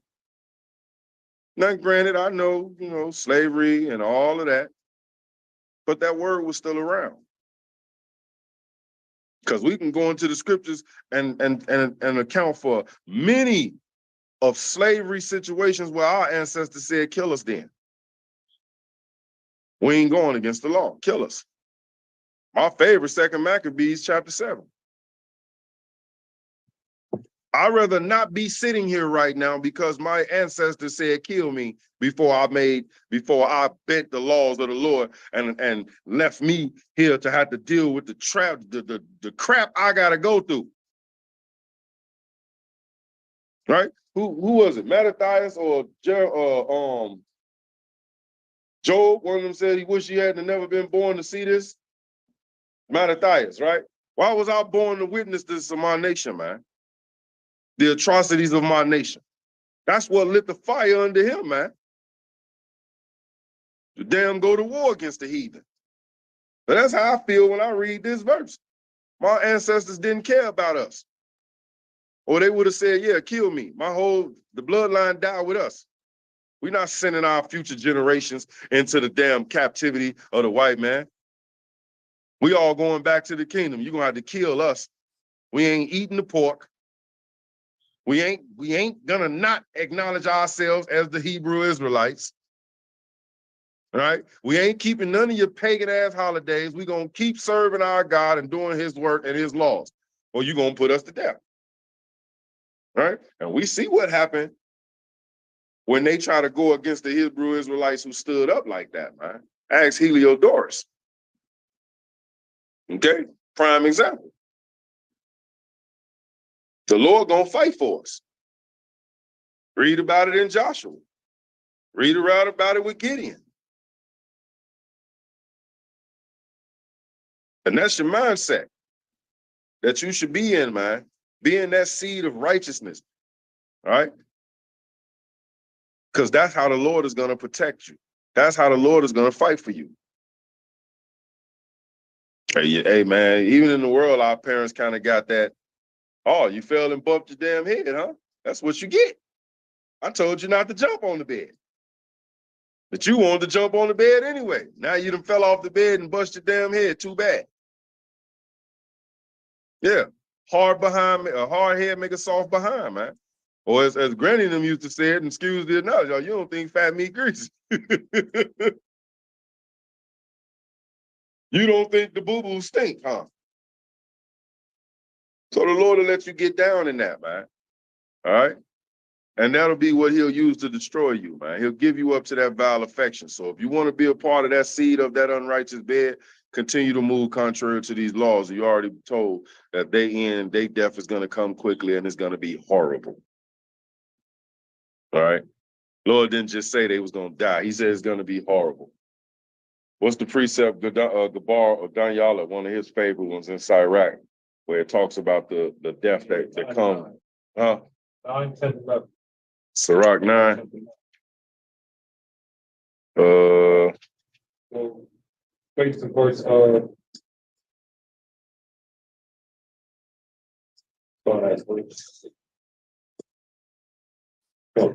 second. Bear with me, y'all. We're going to get this one last one.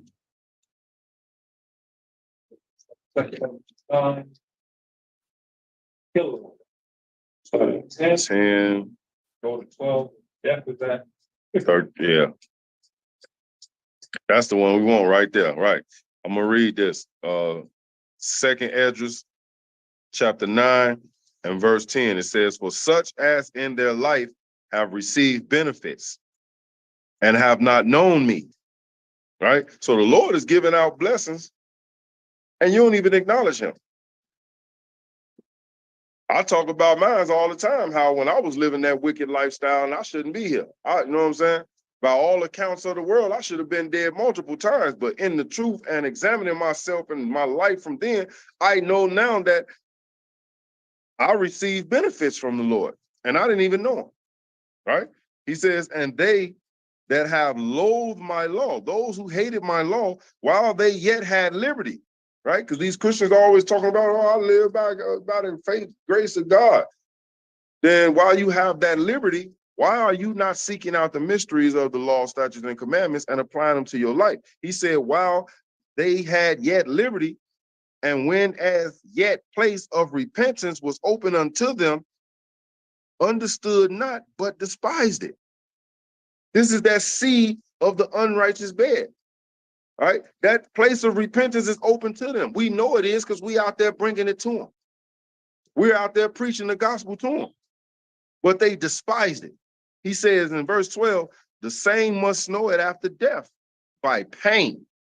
So you worrying about this life, giving up the ghost, you better be worrying about what he talking about going to happen to your ass after you die from this work, because it's much worse. Right? That second death is a whole lot worse than this first one. You might go peacefully in your sleep, ain't felt a damn thing. Oh, but you're gonna feel it in that second one. That after death pain.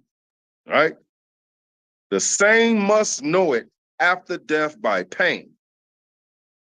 And he say, and therefore be thou not curious how the ungodly shall be punished, and when, but inquire how the righteous shall be saved, whose the world is, and for whom the world is created.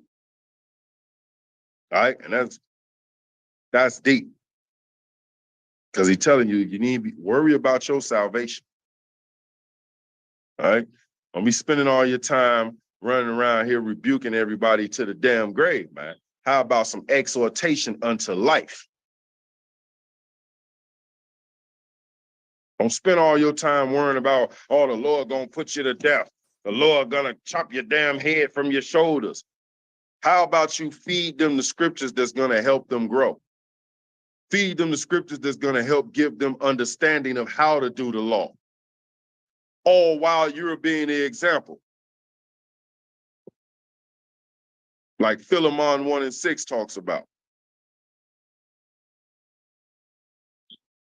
All right, with that, I don't end this lesson. I yield this lesson for the time. And like I said, I'll finish the last 12 precepts on the resuscitation hour, maybe tomorrow evening sometime.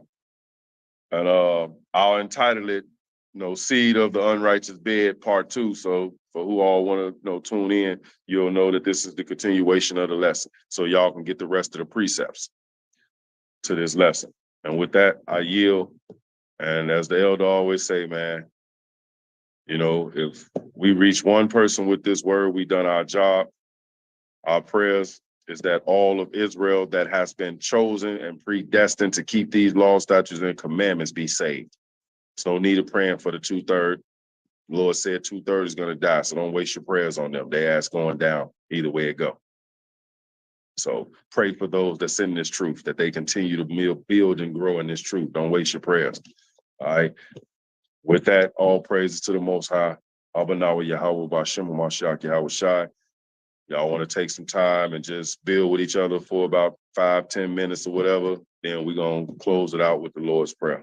If not, then we can close it on out. It's up to y'all.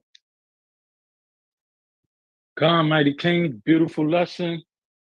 Once again, by the brother Blackbeard, Nadiv, Water HOI King, all praise. Chicago, bringing it out. Mighty in the spirit, man. Always bringing out some of them good lessons, Doc. Just want to let you know, all right, King? We're here, and we got your back. All praises to the Most High, King. No, we can't do nothing without him. God. Yeah. All praise to the Most High, And why to Midwest, we got your back, King. God, that feeling mutual all day long. God. I got one precept. Yeah, I told you to bring it out. I thought you got off the call. Oh no, I was driving through this tunnel, so I had to pay attention. Oh, all praises, man. Yeah, the sister had to step in, man, and cover that slot. And she pulled the mighty one. I'm like, go ahead, sis.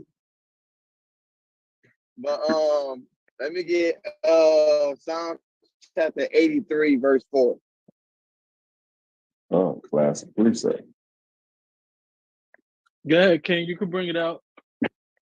All right, Khan. This is the book of Psalms, chapter 83, verse 4. And everybody there say Khan. Oh. Khan. It's my favorite. This is the book of Psalms, chapter 83, verse 4. They have said, come and let us cut them off of being a nation, that the name of Israel may be no more in remembrance. Now, this ties in perfectly with the brother lesson.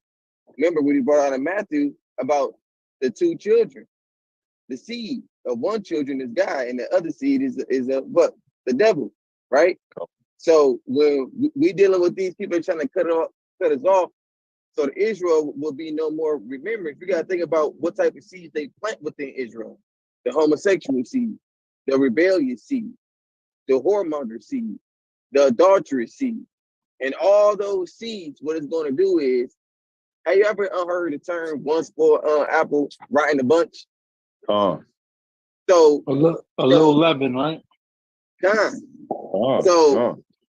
We got to understand how Esau is operating. He did the same thing during slavery with us. He put us against each other. So he have us battle each other. Now the righteous is battling with the unrighteousness within Israel. Now he's trying to change the narrative now, trying to say slavery was a choice. we was better off doing slavery, that we was indentured servants. You know what I'm saying? How he trying to have us be no more in remembrance. Because if our children don't know who we are, then guess what? They susceptible to being told who they are by anybody. So now they going to school and they learn about their history from their narrative. They're not learning about their Israel, their God's chosen people, the salt of the earth. They're learning about they are inferior to all other nations. They are nothing. They like spit on the ground, which is crazy because the Most High called them spit on the ground in Ezra. But they want that to be our narrative. So, mighty lesson, brother. I got some free, I'm gonna say free scripts up out of you. You feel me? I'm about to hit them twice in the head. Hey, I got some free scripts from you. You feel me? I'm about to hit them twice in the head with these. Like you said, man, like I'm ready to go to war now. I'm trying to get them Jehovah's Witnesses off the block. They gotta get off the block. Because now they're starting to come in waves. It's more and more of them starting to show up there. So I'm about to start hitting them in the head with it, man. I show my shot, I was shot. Shem Mashiach, I was trying. Mighty lesson, brother. That was a mighty lesson, brother. The water king. All praise Most High. If that's it, man, we can close it out with the Lord's Prayer. You know, everybody take about 5 seconds, 10 seconds. Get yourself situated, face your east. Once everybody ready, stay calm, and then we can get into it.